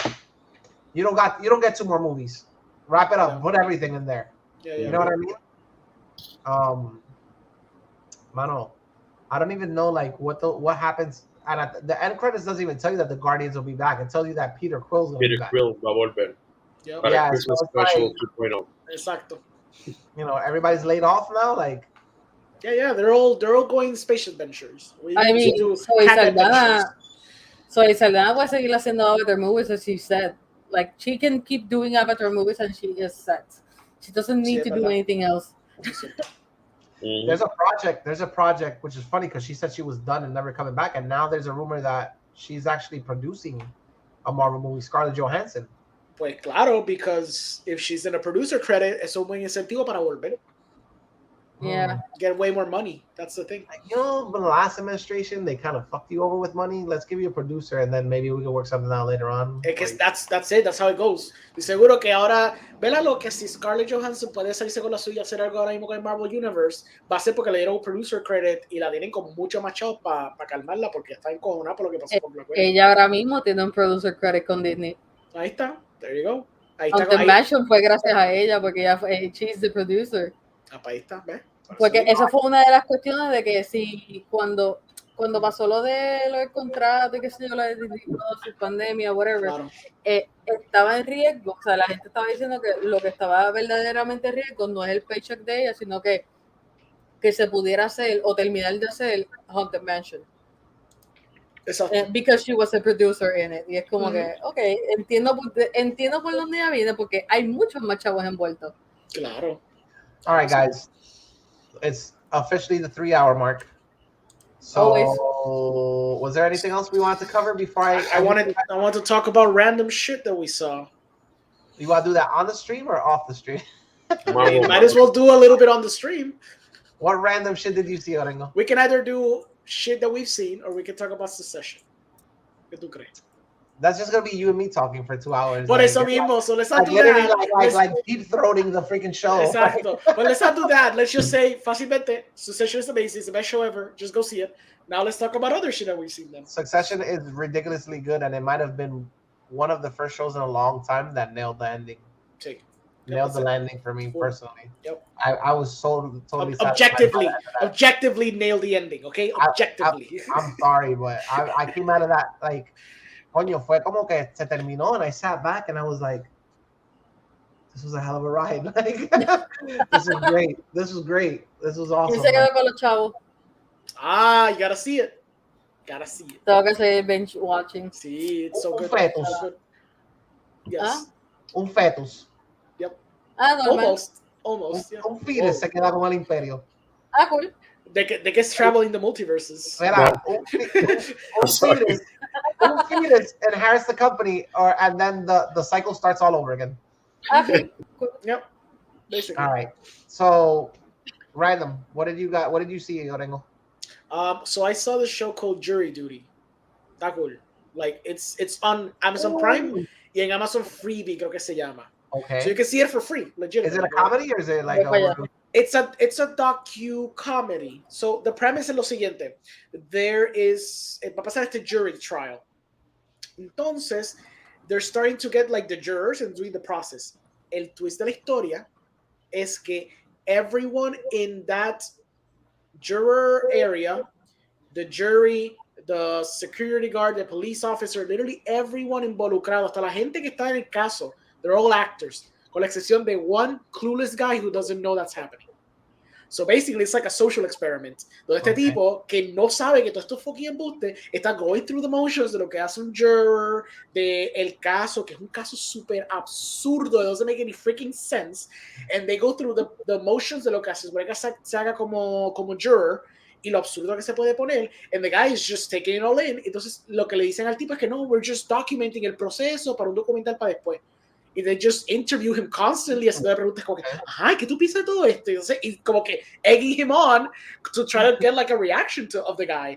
Y es como que just a bizarre social, it's fascinating. Es como que, y sale James Marsden. Pero James Marsden is playing himself, but like in a very exaggerated version of himself. Yes. Oh. El que hace Cyclops, el que sale en Sonic. I was like, James Marsden. I was like, the cowboy from Red Dead Redemption. Almost Red Dead Redemption. Resucito. Masterson. Perdóname, así es. Marsden era. James Marsden. Marsden, ¿verdad? Exacto. Yo no dije Marsden. Masterson es otro. Marsden. Basically, the best role he's ever played is like Sonic. Okay, ya. Sí, ya caí en tiempo. Yo dije, what? Spike from Buffy? No. Exacto, but that guy, but he does like a very exaggerated version of himself. Él es el único que es el actor. Funny enough, esto pasa en el primer episodio. El chamaco que es de verdad, like the actual person who's real, él mira al tipo, he doesn't recognize him. So viene una tipa, because they need to make sure that this man understands that he's an actor. Viene una tipa to kind of throw him off the scent. Viene una tipa, se acuerda la foto con el tipo, después dice, oh, I recognized you. Yeah. You're from like super movie random. Él dice, oh, I'm in Sonic. You're in Sonic? You're in Sonic. Yeah, I'm like, the lead? It's like, oh, okay. Y después al otro día le dice, bro, you didn't tell me that Ben Schwartz plays Sonic. Now I have to see that movie. Yeah, bro, I guess. Yeah, but I'm also in the movie, you know. Yeah, I'm going to go see the movie. Don't worry. How was it like acting with Ben Schwartz? I never saw him on set. I don't know how he's talking about. Literal, como que they have a back and forth de Sonic. And then James Marsden is acting like this very entitled actor que se ofende porque el tipo no reconocía en Sonic. It's freaking great. Like, it's very funny. Like, me gustó. Como Vamos ahí. Yeah, y es bien light. 25 minutes every episode. Son 8 episodios. Lo matas en nada. It's fun. Is that all? Is that all you saw? I mean, recently, yeah. I mean, I've seen Demon Slayer. I've seen a bunch of anime. So I finished Barry también. Barry está cabrón. I started. Well, go ahead. I'm sorry. Go ahead. Oh, I saw The Idol, but I only saw the first episode.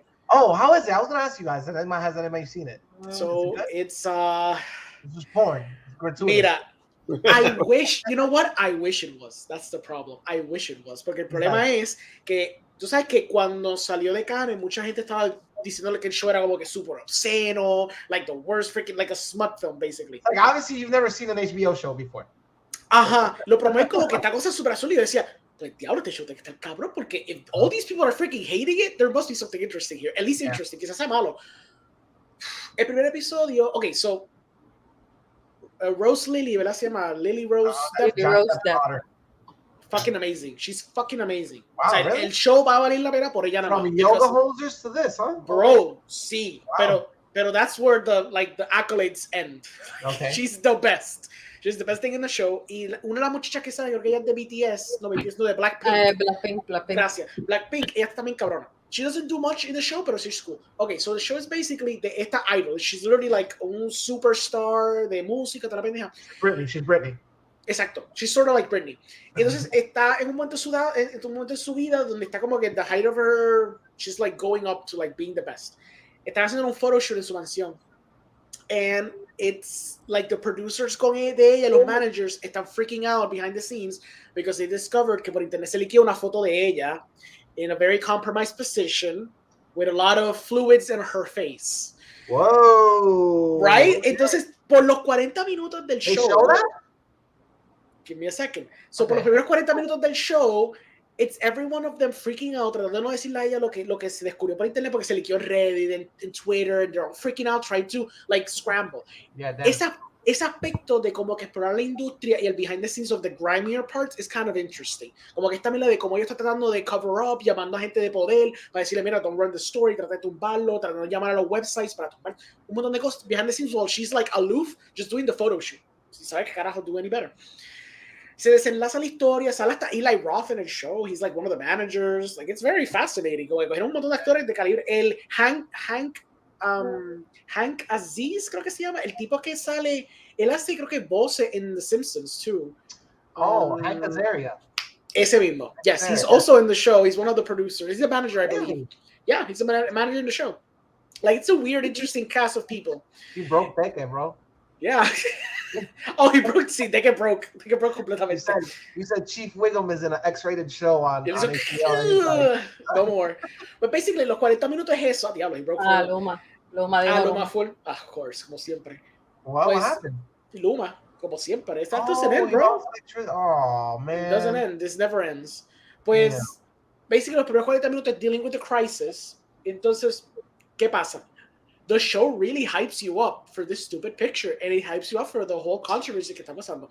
Cuando al fin Lily viene y dice, mi gente, ¿qué está pasando? You all have been scrambling for like an hour, and I don't know what's happening. Y dice, pues mira, lo que pasa es que salió esta foto comprometida tuya, que sí, carajo. Y dice, just show me, what did I do? What is it? Let me see it. Luego, cuando se dan la foto, it's so tame. You can barely see anything. There's nothing. You're expecting basically like a bukkake, like esta mujer. Porque de la forma que they really hype it up, they make it see como que está bien. No se ve cara. Yeah. Straight up. Okay. When I see that, I'm like, okay, so this show is not gonna go the extra mile you're thinking. Yeah. Los últimos 20 minutos are devoted to her meeting the Weeknd, porque The Weeknd es un DJ en una barra.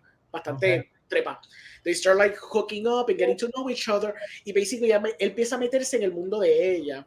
The final scene plays like a weird, very softcore 50 Shades of Grey fan scene. Es como que es como una mierda estúpida donde he kind of like he puts like he's saying that porque tú estás cantando de cosas así bien sexuales and stuff, you never really truly experienced that. Es como que, ¿qué usted crees? Que yo no voy a poner esas cosas. Como que no, yo creo que tú eres una miedosa y tú no te vas a hacer nada. Y es como que, okay, all right. Exacto. Entonces, él viene con un trapo, se lo pone en la cara, se la baja, as if she's choking her, y de pronto ella está como que gasping for air. Él viene, coge un knife, le abre un boquete para que ella empiece a respirar, y él dice, now you can sing. Y corta negro. Y yo me quedé como, it's freaking cringe. So with all right, so I guess the la polémica is from the Weekend fans that thought he was a super nice guy.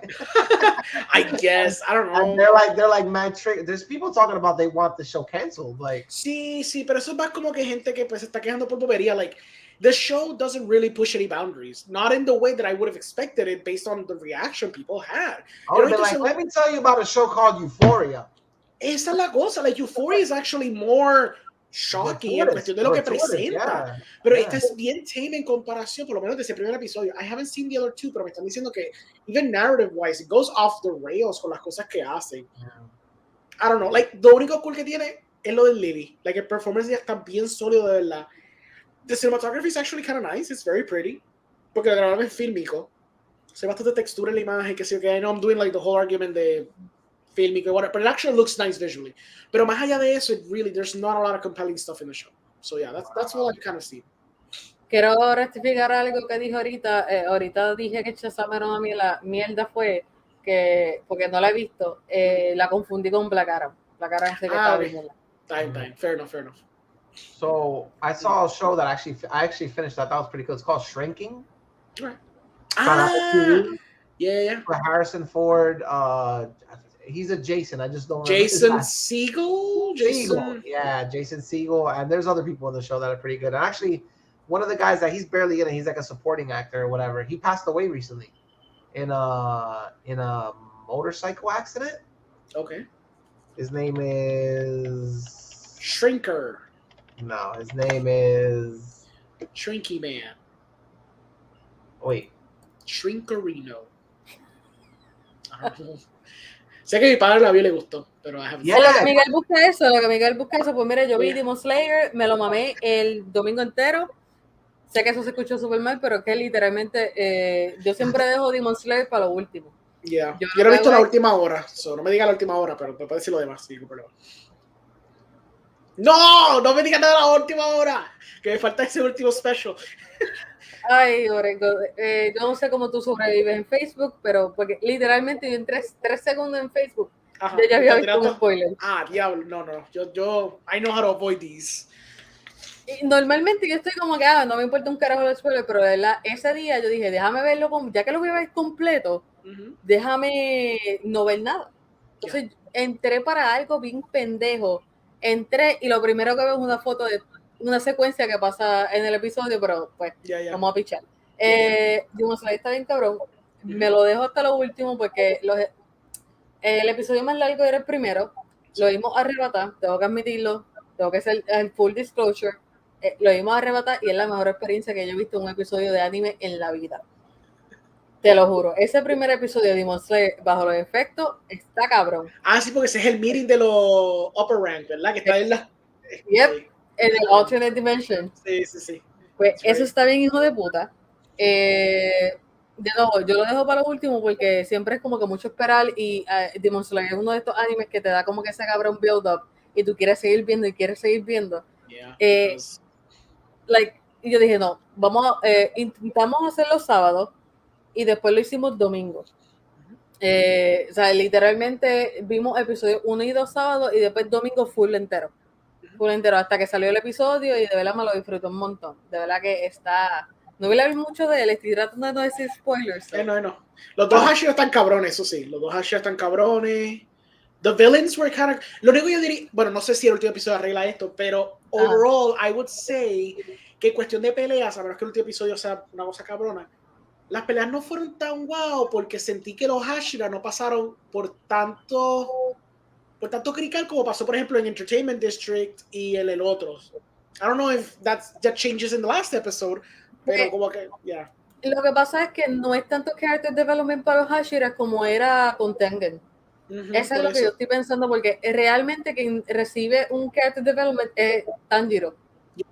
Y es como que la culminación de esta etapa que él ahora tiene que seguir subiendo porque le están tocando upper ranks bien exagerado y todavía falta gente de lower rank.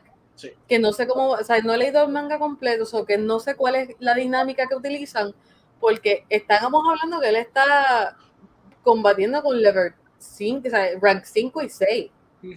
Y, ok, está bien, peleó con un rango 3 en Mugen Train y eso fue lo que pues mató a Rengoku. Y eso se entiende. Pero es como que he's getting all these powers and all this hypeness. Y como que I don't know what they're gonna do to even take it further. En la animación se va a ver cabrón. Pero realmente tengo que leer el manga para ver cómo es que eso trasciende, porque es verdad lo que dice. Las peleas están bien tame. A lo último no te puedo decir no te puedo decir que sí o que no, de que la última pelea no está cool, porque ese no es el punto de la pelea, ese no es el punto del episodio. Sí pasa, sí está ese character development que llevas viendo todos los últimos 3 episodios, o sea, 8 y 9, bueno, 9 y 10, 9 y 10 son como que Tanjiro peleando y whatever, ¿verdad? Pero a lo último, el punto no es él. El punto, él tiene sus cosas, pero el punto no es él. Porque de nuevo, cuando lo veas me vas a entender, y por qué digo que la palabra trasciende es como que la única manera que te puedo explicar todo lo que va a pasar después. Tengo que leer el manga, pero para después hablar... ¿Es el mejor arc de Demon Slayer que has visto hasta ahora? No. No. ¿Cuál fue el que lamentablemente Entertainment District fue mejor. Fine. Y es que también es el setting. En el Swordsmith Villa, o sea, en el arco este de Swordsmithville, yeah. No puedo ni hablar ya. Necesito agua y no tengo. Perdóname. En ese sitio como que es lindo, bello y hermoso, pero no tenemos como que un setting tan movido. Este sitio es súper remoto, nadie sabe dónde está. No sabemos ni cómo es que llegan los demons a este sitio. Claro. Y es como que, no sé, no es tan, for lack of a better explanation, no es tan bonito como el Entertainment District. Vamos a hablar claro. Y eso tiene mucho que ver. Además de que los villanos aquí es como que más sadistas, por decirlo así. Como lo hemos visto durante los episodios, son un poquito más sadistas, son más como que, no sé, they're not that emotionally motivated. O sea, te dan como que los backstory de ellos. Y es como que, Sí. Le falta que no fue como Entertainment District con el hermano y la hermana, todo eso, que por lo menos hay un compelling angle to it. Yeah, exacto. Aquí es como que, they're still assholes. Ajá, exacto. Sí. Que Muzan encontró después. And they became demons. Es como que, Es que el story como tal, esta vez no era de Tanjiro, no era de más nadie. Gotcha. Yeah. Y esto es algo que pasa en el manga, por lo que tengo entendido. Todo esto de que no salió y no sé qué, no salió Zenitsu, eso todo es canon, qué carajo. ¿Qué más yo vi? Yo he visto un par de cosas, he estado viendo muñequitos viejos, me puse a ver el Adventure Time para verlo completo. Oh man, don't open up that wound. Yeah. Bro, those episodes in the, oh my god, don't stop. All right, I close that chapter in my life. I don't want to. I used to watch it with my little brother. We used to love watching that. So I saw Shrinking. The show's actually pretty funny. It's about. ¿Me encontraste lo que estaba buscando? I'm beginning to think that I got the actor confused. It might look similar. I'm not too sure, but basically, the show's about this guy who lost his wife. And he takes it really bad. They don't tell you that off the bat. You learn that throughout the process of the show. But you don't have context of what his job is until the end of the first episode, where he's running. Basically his life's all messed up. He has a strained relationship with his daughter. It's implied that his relationship was so strained with his daughter that basically like his neighbor is kind of like being a surrogate mom for the daughter. He's like doing drugs, pills, partying with like women and stuff like that. And they allude in the first episode that he's going to like a therapy session, and when he walks in through the door, he himself is the therapist.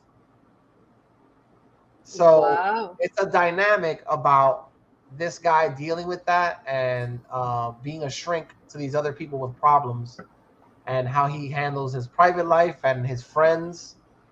It's basically like who do the therapists speak to when they have issues, that type of deal. But there's like a dynamic there about like raising a girl, and he still misses his wife. He still deals with the death of his wife. It's a pretty good show. Harrison Ford plays grumpy Harrison Ford in this show. And it's so good. It's so freaking hilarious. Like, Odio Harrison Ford is the best Harrison Ford. And but that like grumpy ass, like everything me molesta is just like. Does he have a good performance? Like, does it feel like he actually tried? Yeah, he's actually. So his character's actually having an issue of I think he's battling Alzheimer's or Parkinson's. Like he's diagnosed, like you're gonna have this in your life or whatever, and he's basically like very old, and he's dealing with the fact that he's gonna start losing like liberties. Like he won't be able to drive himself to work anymore. He needs help, and I think he's actually like the owner of the treatment center. Okay. Or whatever. He has a really good father-son dynamic with Jason Segel's character. But like therapists, they have to be real with each other and call each other out on their shit or whatever. And like therapists aren't perfect; they have their own shit to deal with. You know what I mean? But there's a dynamic of like Jason Segel really does care about his work, but he starts taking his work home with him. Okay. Like there's one character who has like anger issues. He's like a former soldier, but he can't stop getting into physical altercations.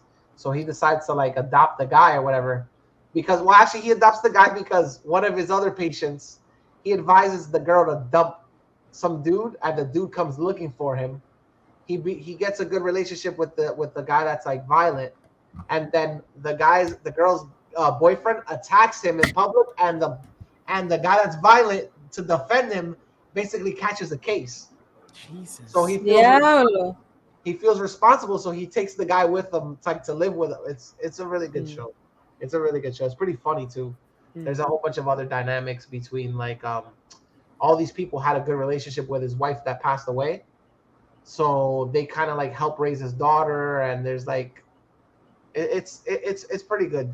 Jason Segel basically plays all the characters he plays in his other movies, like that like kind of nerdy-esque like midlife crisis character. Yeah.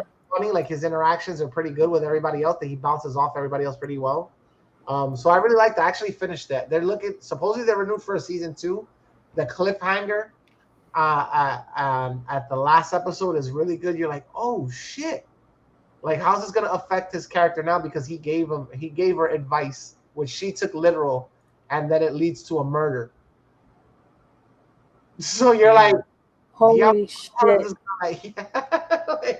Like, is she gonna be able? Like, I guess the assumption I got was like she's gonna blame her therapist, and he's gonna become an accessory to the murder, or whatever.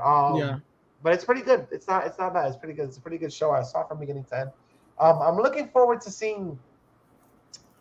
Oh my god, what's the name? So there's a movie with Seth Rogen and the British actress. I forget her name. It's that Russell Brand movie. Get Him to the Greek. Okay. So supposedly they came out with a movie where they're like just friends, but they're like 40-somethings or whatever. So I wanted to catch that. That's on Apple Plus. I've been like doing like this deep little dive into Apple Plus. Yeah, Apple TV Plus has a bunch of really cool shit. Yo tengo que ver el Ted Lasso Season 3, que no he sentado a verlo todavía. Mano, yo traté de ver Ted Lasso. Terminé la primera temporada, empecé la segunda. And then I did the mistake, or not really mistake. I tried to get like my girl to watch it, and she was just like, she was not having it. I was like, how can you like hate this show? Like, what it was difficult. I was like, this is like the most positive interpretation of like a positive male, Sí. like non-toxic or like working against male toxicity or whatever, and you really don't like it. I was so bummed. I was like, I thought this show was like right up your alley. Like it's barely. I mean, I don't know you anymore. Yeah, no, it's one of those things where like she doesn't consume a lot of medium that like cusses or whatever. So I thought this would be like a really positive show for her, and then she was like, she wasn't having it. I'm like, all right, then forget this show. Like that no pretty quick. Oh no! So I have to catch up. I have to watch the second season or whatever. So yeah, but they're telling me that the third season is kind of rough, Orengo. Yeah, eso me ha dicho todo el mundo. Even people who are very ardent defendants of Ted Lasso me dice que el tercer season felt like super rushed y como que cagaron un montón de cosas y que alguien me dijo como que no entiendo que es posible que Ted Lasso you have like un season que tú sabes que dura creo que son 8 o 10 episodios y para episodio 6 es cuando you actually establish what the season is about. I'm like, what? It takes 6 episodes to establish it? Y yo, sí, y la resolución es super mierda. Yo, wow, that sucks. I don't know how they didn't stick the landing because the first 2 seasons are very solid. They're very good. Yeah. I remember watching the show and you were the one that told me. I was like, this guy's way too positive. Like, when's the shoe gonna drop? Or whatever, and then when the shoe kind of like doesn't drop, you're just like, oh shit, like okay, that's this character, and then you put him in a state of like he's also dealing with things. He's positive, but like he also goes through his own issues, divorce and stuff like that. You're like, coño, you like your own cynicism goes out the window. Tú te encariñas con el personaje because he works his magic on you as the viewer as well. But the cool thing about him is that his positivism tiene sus cosas negativas with the character ¿cómo se llama? You're talking about the don't tell me, but you're talking about the Indian character, right? Yes, exactly. Okay, fine. But tell me, I've heard, I haven't seen it, so I have heard though. I've heard that basically like they built him up and he gets an inflated ego, right? Exacto, y después como que y la explicación que él da at the end of season 2, I'm like, that makes sense. Like toxic positivism is a fucking thing. Y Ted Lasso te demuestra que even being super positive all the time puede causar daño genuino con la gente. And I love that shit. That was great. Me dice que season 3 tan horrible. Yo como que, fuck, qué mierda. No me siento a verlo. Que yo creo que cantazo. Ha sido como que antes de la huelga y todo pendeja, como que ya se estaba sintiendo como que... Esto fue pandemia, yo creo. That's my theory. Pandemia. Porque este season sí lo grabaron en pandemia. So, ok. Diablo, 3 años ya. He's a little bit more heavier. Like he looks like he hasn't been being active, and like they made him feel like come back. Yeah, ese último season lo grabaron en pandemia. Just like get on the stage or whatever. Sí, ¿Y lo sacaron cuándo? Sacaron los otros días, acabó de terminar hace como 2 o 3 semanas atrás. Yeah. El último season, sí. I mean, no que había, bueno, antes de esta huelga hubo otra huelga, antes de, ¿no? Entre medio de pandemia y... No. La última huelga de verdad. No, it was the like stagehands that went on strike. True, pero like production company, the production like camera operators. You're right. Tienes toda razón.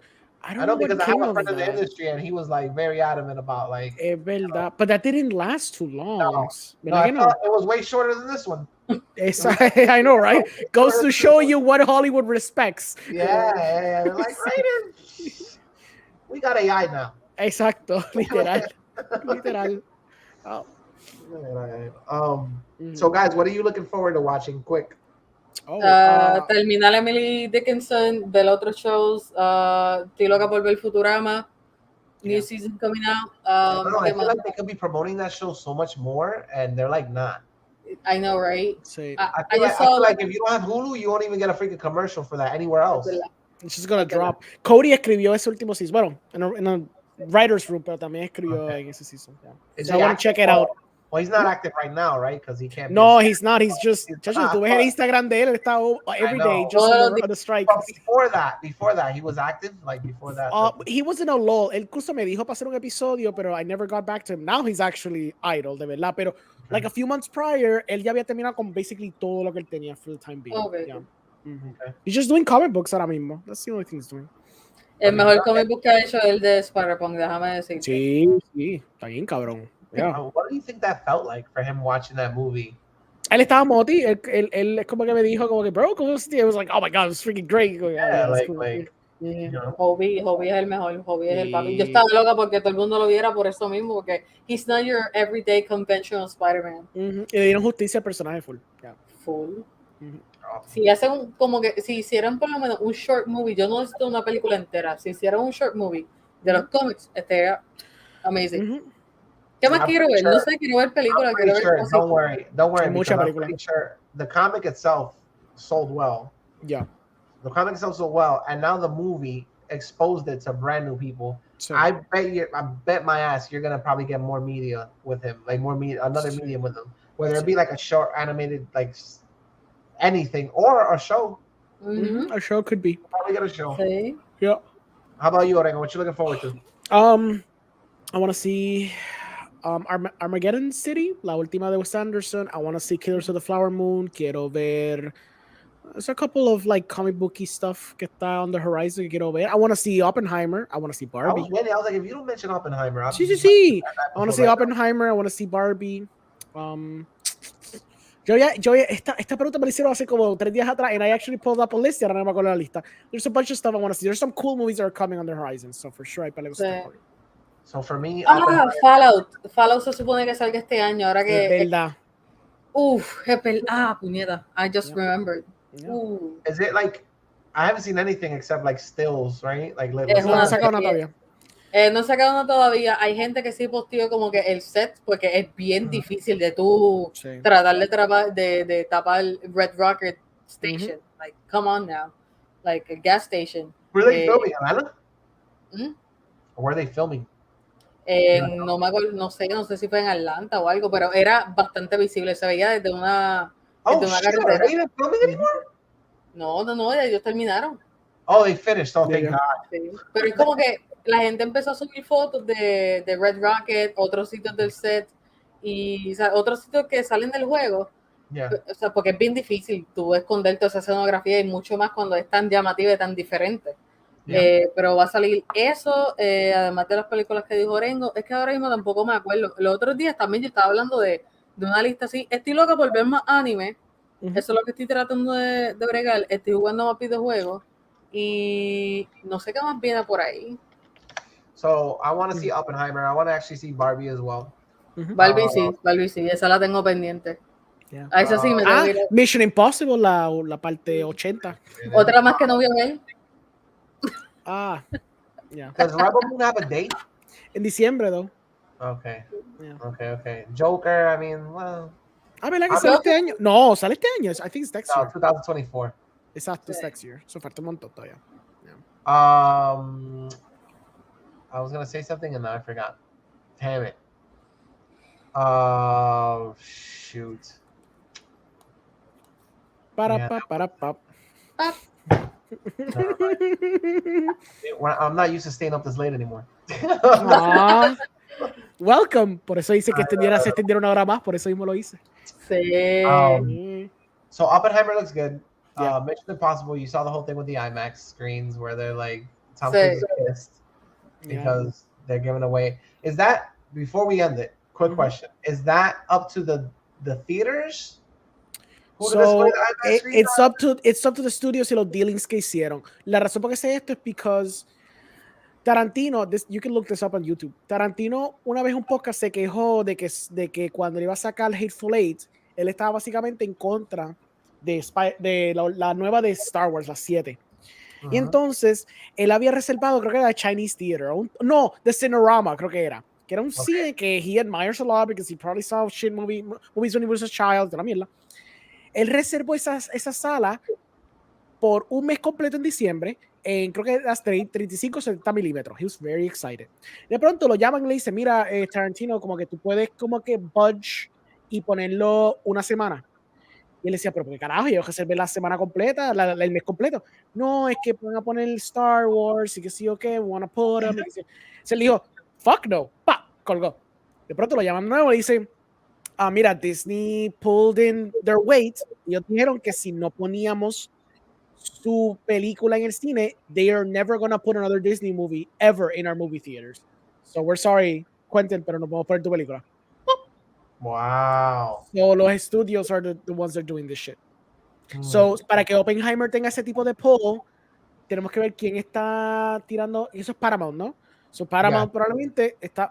¿Es Paramount? Wait, who's doing Mission Impossible? Porque ahora yo me puse a pensar, are they fighting with themselves? Un segundo. Porque that might be a problem then. It might explain por qué entonces cogieron entre las dos Mission Impossible y la otra y cogieron. Okay, so esto es Paramount, distributed by Paramount y Oppenheimer, dame chequear. Is it Warner Brothers? No, because acuérdate, él rompió. Esto es Universal. So Universal is the one pulling more weight para que pongan más tiempo en theaters. Y de lo más seguro, Paramount se encabronó, pero they can't do anything about it porque ya el contrato se hizo. A menos que parece que tienen más chavo to make that happen. Este cabrón va a ser una sola semana. Which, honestly, I like Nolan. Pero if you want a movie que sea un spectacle, yo sé que Nolan va a ser un spectacle, pero it's not going to drive that much business en comparación con Mission Impossible. So, we're gonna go back to tradition. And that's me, the Nolan fanboy, diciendo eso. Because, si me dejo llevar del año pasado con Top Gun, y si comparo con Tenet, granted, fue en pandemia times, pero Tenet hizo chavo. Like, yeah. No, I mean, I can see that. The marketable name is obviously Tom Cruise to the common folk. You know what I mean? Pues sí, so, y es más, yo estoy seguro que hasta en cuestión de ese mismo fin de semana entre Barbie y Oppenheimer, probablemente Barbie va a ser más chavo. You think so? Barbie, it's recognizable. Really? It's recognizable. I think it's probably going to be true que Barbie va a ser más chavo. All right. Yo creo que sí. I didn't want to hear that. I mean, it's... Tell them where they can find you. You can find me the first Thursday cuando salga Oppenheimer in IMAX, seeing it first, because I'm going to see that one first. You're going to see it Thursday? Si cuando salga el primer día. Okay. No, perdóname, no ahora. Pero digo, cuando salga, yo voy a ir a ver el primer día en IMAX, obligado. Eso es para verla en IMAX. For sure. Es obligado. I want to see it in 4DX. No, I'm kidding. No, eso es like IMAX. Y tú tienes suerte, tú vas a tener un IMAX de verdad. We have the fake ones over here. Yeah, I have 2 IMAXs close to me. Are they the real ones or the fake ones? So one is the real one. Okay. I think one is the real one, and the other one might be the fake one. So it's called Auto Nation. It's actually part of a museum. Okay. Yeah. Ah, nice. Yeah, it's cool. And then the other one I think is one of those fake ones, and it's in a mall. Actually, no. You know what? I think the one in the mall is actually a real one too. Hold on. Dolphin Mall. IMAX. Yeah. Let me see it real quick.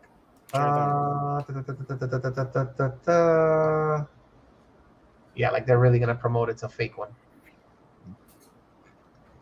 Damn, I have no way of finding out. Yeah, you can only find that en una página que creo que se llama realimax.com, una cosa así. Ahora viene, the one I think is real is fake. Hay una página que se llama... oh, wait. Are there any real IMAX theaters in Florida? Answer, no.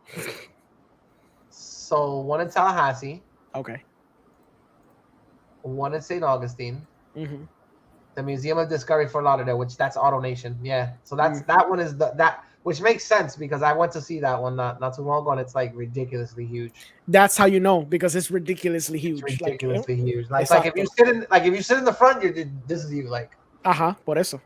It's stupidly large. Mm-hmm, but the one in the Dolphin Theater feels like that. Okay. Anyways. Mm-hmm. You have a real one, so enjoy it. Go have fun. Yeah. It's probably sold out. But that's why you need to. I don't doubt it one bit. The tickets are probably gone already. No. I mean, they haven't opened the sales para Oppenheimer todavía. I think you can. It's next month. Falta un mes completo. How can it be that you can buy it right now? That can't be. Oppenheimer. CMX Wellington. Let's see. Oh, wow. Pero es que Puerto Rico, ¿sabes cómo es? Y aquí lo dan 3 días antes. 3 días, exacto. Y solamente para las películas de Marvel. Aquí you can buy tickets already. Pre-sale. Look at that in the land of opportunity. They have show times. They have like, look, hold on. We're about to check this out right now. Nice. Put it on the screen, I bet you that's gone already for. Hold on.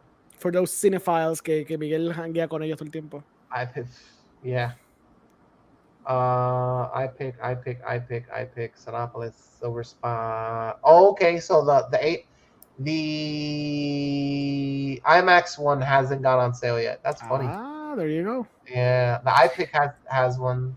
I mean, the iPic, all these places, other places have tickets on sale already. Is it IMAX like 35 millimeter or 75 millimeter, or is just digital IMAX? Why are you like? It's not a big screen, okay? To be fair, el 70 milímetros IMAX probablemente son como 5 salas en todo Estados Unidos, I believe. I don't think that there's that many. So hold on, AutoNation. Let's Google it. Hold on, AutoNation IMAX. I'm almost certain que no va a tener. IMAX. It's tan niche. It's like a niche of a niche of a niche. O sea, es tan específico. 60-foot by 80-foot screen. 40. Yeah, no, that's not it. Tall. It's a projector. Hold on. It doesn't say. Fácil. Yo lo voy a buscar porque hay un reportaje. So los está en Florida. Let me tell you the ones that you have. Are they? Oh, you have one. AutoNation IMAX. That's Museum. the one, Yeah. That one is actually 75 millimeter film. So that means you have to see it in actual 70 millimeter. Mm-hmm. That is the correct way to see that movie. Okay. I can also go right down the block. There's a theater. You will see. No, you will see. There's a theater called the Lake Worth 8, and the tickets are like $8 to get in. Excelente. You will see it in 70 millimeter IMAX. Funny story. My son is on the spectrum, so taking him to the movies in the past has been a little bit of a challenge because he doesn't like loud noises. Claro. And like some places have like autism friendly showings. Mm-hmm. Like they leave the lights on and stuff, like they bring down the sound. So I wanted him to see Mario. Like I wanted to be like a passing of the torch type thing. So I took him to the local theater, que no es como que la pantalla no es wow y el audio no es tan duro. And I sat him in that theater. He watched the whole thing. He loved it. He was smiling and laughing, and he really enjoyed Mario. But it was the fact that like the sound system is bad, so the sound they're like $8 to go to that theater. I was like, it's baby steps, like slowly. It's like the IMAX, whatever will blow your eardrums out. Exactly. But, that was pretty funny. The theater it's called the Phoenix Theater or something like that. Mm-hmm. They actually have a program for the summer where you can go watch movies for free on a Tuesday. Oh wow! Like new releases or just old stuff? I think like new releases. If you go on a Tuesday in the morning, like their first showing, then you can actually see it for free. You can see movies for free. That's awesome. It's actually a program so that like low-income parents can take their kids to the movies. That's nice. Yeah. So you better not go then. No. I go to the iPic, sir. I know. I have glasses of Evian bottled water with. I know with your fucking truffles, truffle popcorn. Anyways, guys, tell where they can find you. Yeah, you can find me here with you guys because we're gonna do this more. We're gonna do the same thing we always say. You say hopefully. Hopefully, Mano, you're going to. The new intro de este show, el intro del show va a ser un supercut de yo preguntando la misma mierda every time you do this shit. Y después son 3 meses nuevos. So hopefully we'll do this. So, everybody has crazy schedules, including yourself. What the hell are you talking about? Most of the time, you're like, I'm filming, so I can't be there today. I told you I was good to go. So okay. We'll try to do the next one. So then, homework, because we all stick to the after school theme of the show. Mm-hmm. You guys have to watch Secret Invasion tomorrow. Sure, sorry. I can see the episode. Probablemente. No me da sueño, la veo. Yeah, sure. I can see it. No, si no me da sueño, la veo a las 3 de la mañana cuando salga. Secret Invasion, so we have something to talk about next week. Sally. Sure. So, did you give your handles out? Where they can find you? No, pero me pueden encontrar aquí en Liquid Nebula on every single platform. Mm-hmm. Sally, we have to play something on stream. Pues sí, tú me dices, yo me apunto. Pues todos los días yo streamo a las 7. Tú me dices lo que tú quieras. Orengo, you got your rig? You have good, so we could like invade her game. Sí, I just tell me the game, yo lo compro, eso bobería. So yeah. Name it, Sully. Anda. You're gonna put her on the spot? Yeah. Promote. No, da la gracia a Dios que tengo Steam y Epic Games abierto. Ya lo tenía abierto. I gotta see que hay en Epic Games gratis. I always download the thing. Ahora mismo lo que está es Guacamele. That's a cool game. Ya, está yo creo que el 1 y el 2.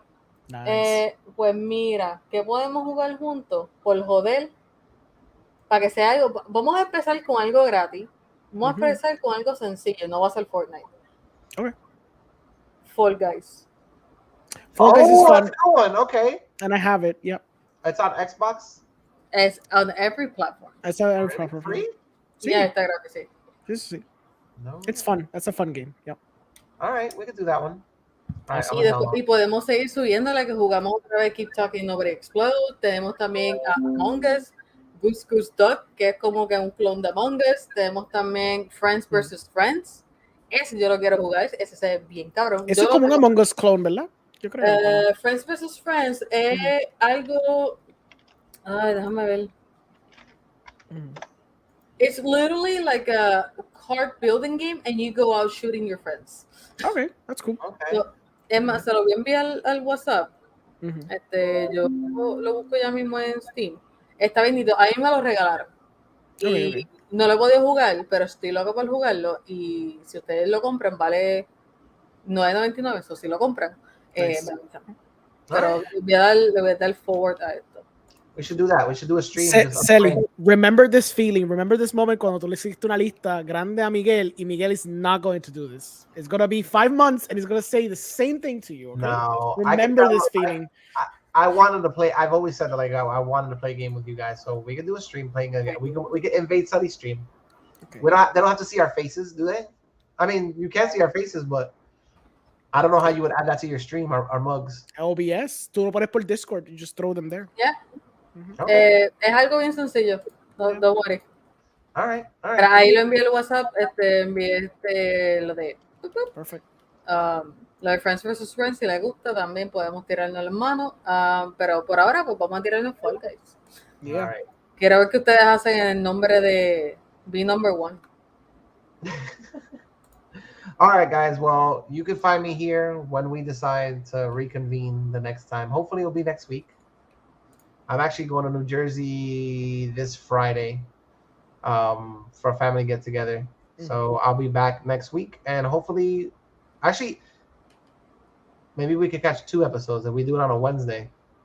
If we do it on a Wednesday, we can do both the Secret Invasion episodes. Yep. All right. Yeah. I Sounds agree. like It does. All right, ladies and gentlemen, that's been another episode of the After School Club. I almost forgot the title of this podcast, so we don't even do it. Woo! Laters. Later.